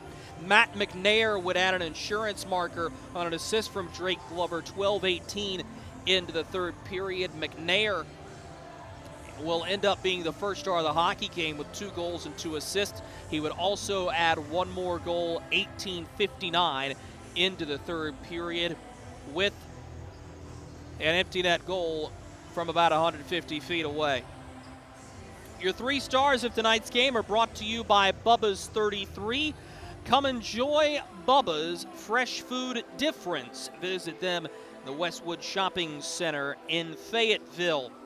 Matt Beers, the 3rd star of tonight's game, the lone goal for the Roanoke Rail Yard Dogs. The 2nd star goes to Drake Glover, the Fayetteville Marksman, with 2 goals and an assist. And Matt McNair is the 1st star with 2 goals and 2 assists in this one. Let's pause one more time tonight. We'll be right back to get you all teed up for next Friday's matchup right back here at Berglund Center. This is Marksman Postgame. Hey, it's Goldie from Good Morning Fayetteville for St. Peter Pest Control. They've been doing my pest control services all summer, and it's been wonderful not to have to deal with ants or mosquitoes the last few months. All that money I saved in calamine lotion. Ray and Preston St. Peter show up. They spray outside, but they also do in-home pest control. So if you have roaches or, dare I say, rodents, they'll take care of them as well, because the last thing you need is unwanted visitors making a nest in your Christmas decorations up in the attic. Call St. Peter Pest Control. They send all your bugs and pests to see St. Peter.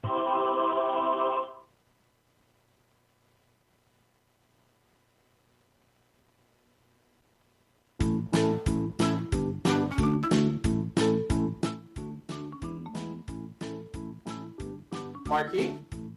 Carolina's Dentists offers the best in oral care and technology.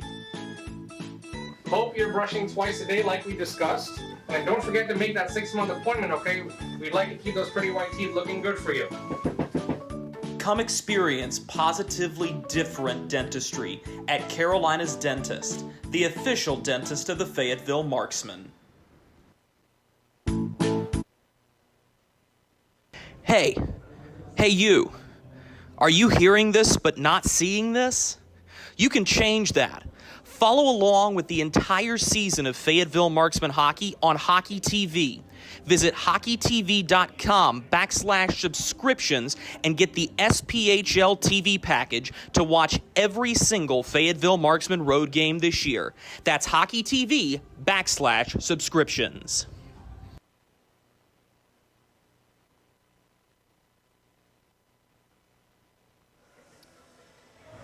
For the final time on this Friday, October 15th, we welcome you back inside the broadcast booth. Drew Bell Evans with you. A hearty congratulations to Corey Melkerd on his first professional win as a head coach, and this was a big one. I really thought Fayetteville has a lot to be proud of and a lot of building blocks to work off of this game. And you got to remember, the normal suspects, the usual guys that you would expect to put the puck in the back of the net, they weren't the goal scorers tonight. Drake Glover had only played 6 SPHL games coming into tonight's contest. He scores a pair. Matt McNair, in his pro debut, a grinder to score a pair and assist twice as well. This is a banner mark win for Fayetteville. They were not the favored team coming into this game, but you really get to see just how good it is for the Marksmen, who were spectacular throughout the entirety of the hockey game. And this will give you a lot to think about as you're watching the rest of the SPHL. Sometimes this youthfulness and this group of guys who is coming from the college ranks and from these well-respected systems, it makes a difference. And it felt like Fayetteville was the better conditioned team, and they really wore down the Roanoke Rail Yard Dogs throughout the contest. Next game up for Fayetteville will be right back here at Berglund Center next Friday, 7:05 p.m. puck drop. We'll have our pregame show starting at 6:45 p.m. on the Marksman Radio Network and Hockey TV. And I think what you're going to see as these rosters evolve, and I'm sure both of these coaches already know kind of what their roster looks like going into next week, and then they get the joy of sitting and waiting to see what falls out of the ECHL, if anything. But I think what you're going to see is Roanoke is really going to want to toughen up and condition better. And the good news is neither of these teams are playing again tomorrow. This is a long road to hoe for everybody. It's only game one, so you certainly don't want to overreact. But Roanoke has to find a way to be able to keep up with Fayetteville, especially in the final 20 minutes. And if you're the Fayetteville Marksmen, you want to increase your toughness and have better starts. It's difficult to play on the road in this league, and this is the friendliest road trip that you're going to get in the East. The only two opponents that are any closer to each other are Peoria and Vermilion County, who are unable to play this week due to unforeseen issues with the ice surface at the David S. Palmer Arena in Danville. But it's good for Fayetteville to go ahead and take advantage of the short road trip, and if you can win now before you get the rest of your guys to fall out of the ECHL, regardless of when and if that may come, it's certainly a credit to your name and a huge advantage for Fayetteville tonight. One last time, the final score from Berglund Center, the Fayetteville Marksmen 4, the Roanoke Rail Yard Dogs 1. Hope you'll join us again next Friday as the Marksmen take on the Rail Yard Dogs right back here in Roanoke, and we'll be back on the air starting at 6:45 on the Marksman Radio Network and Hockey TV. Until then, I'm Drew Blevins. Thanks so much for joining us. Good night.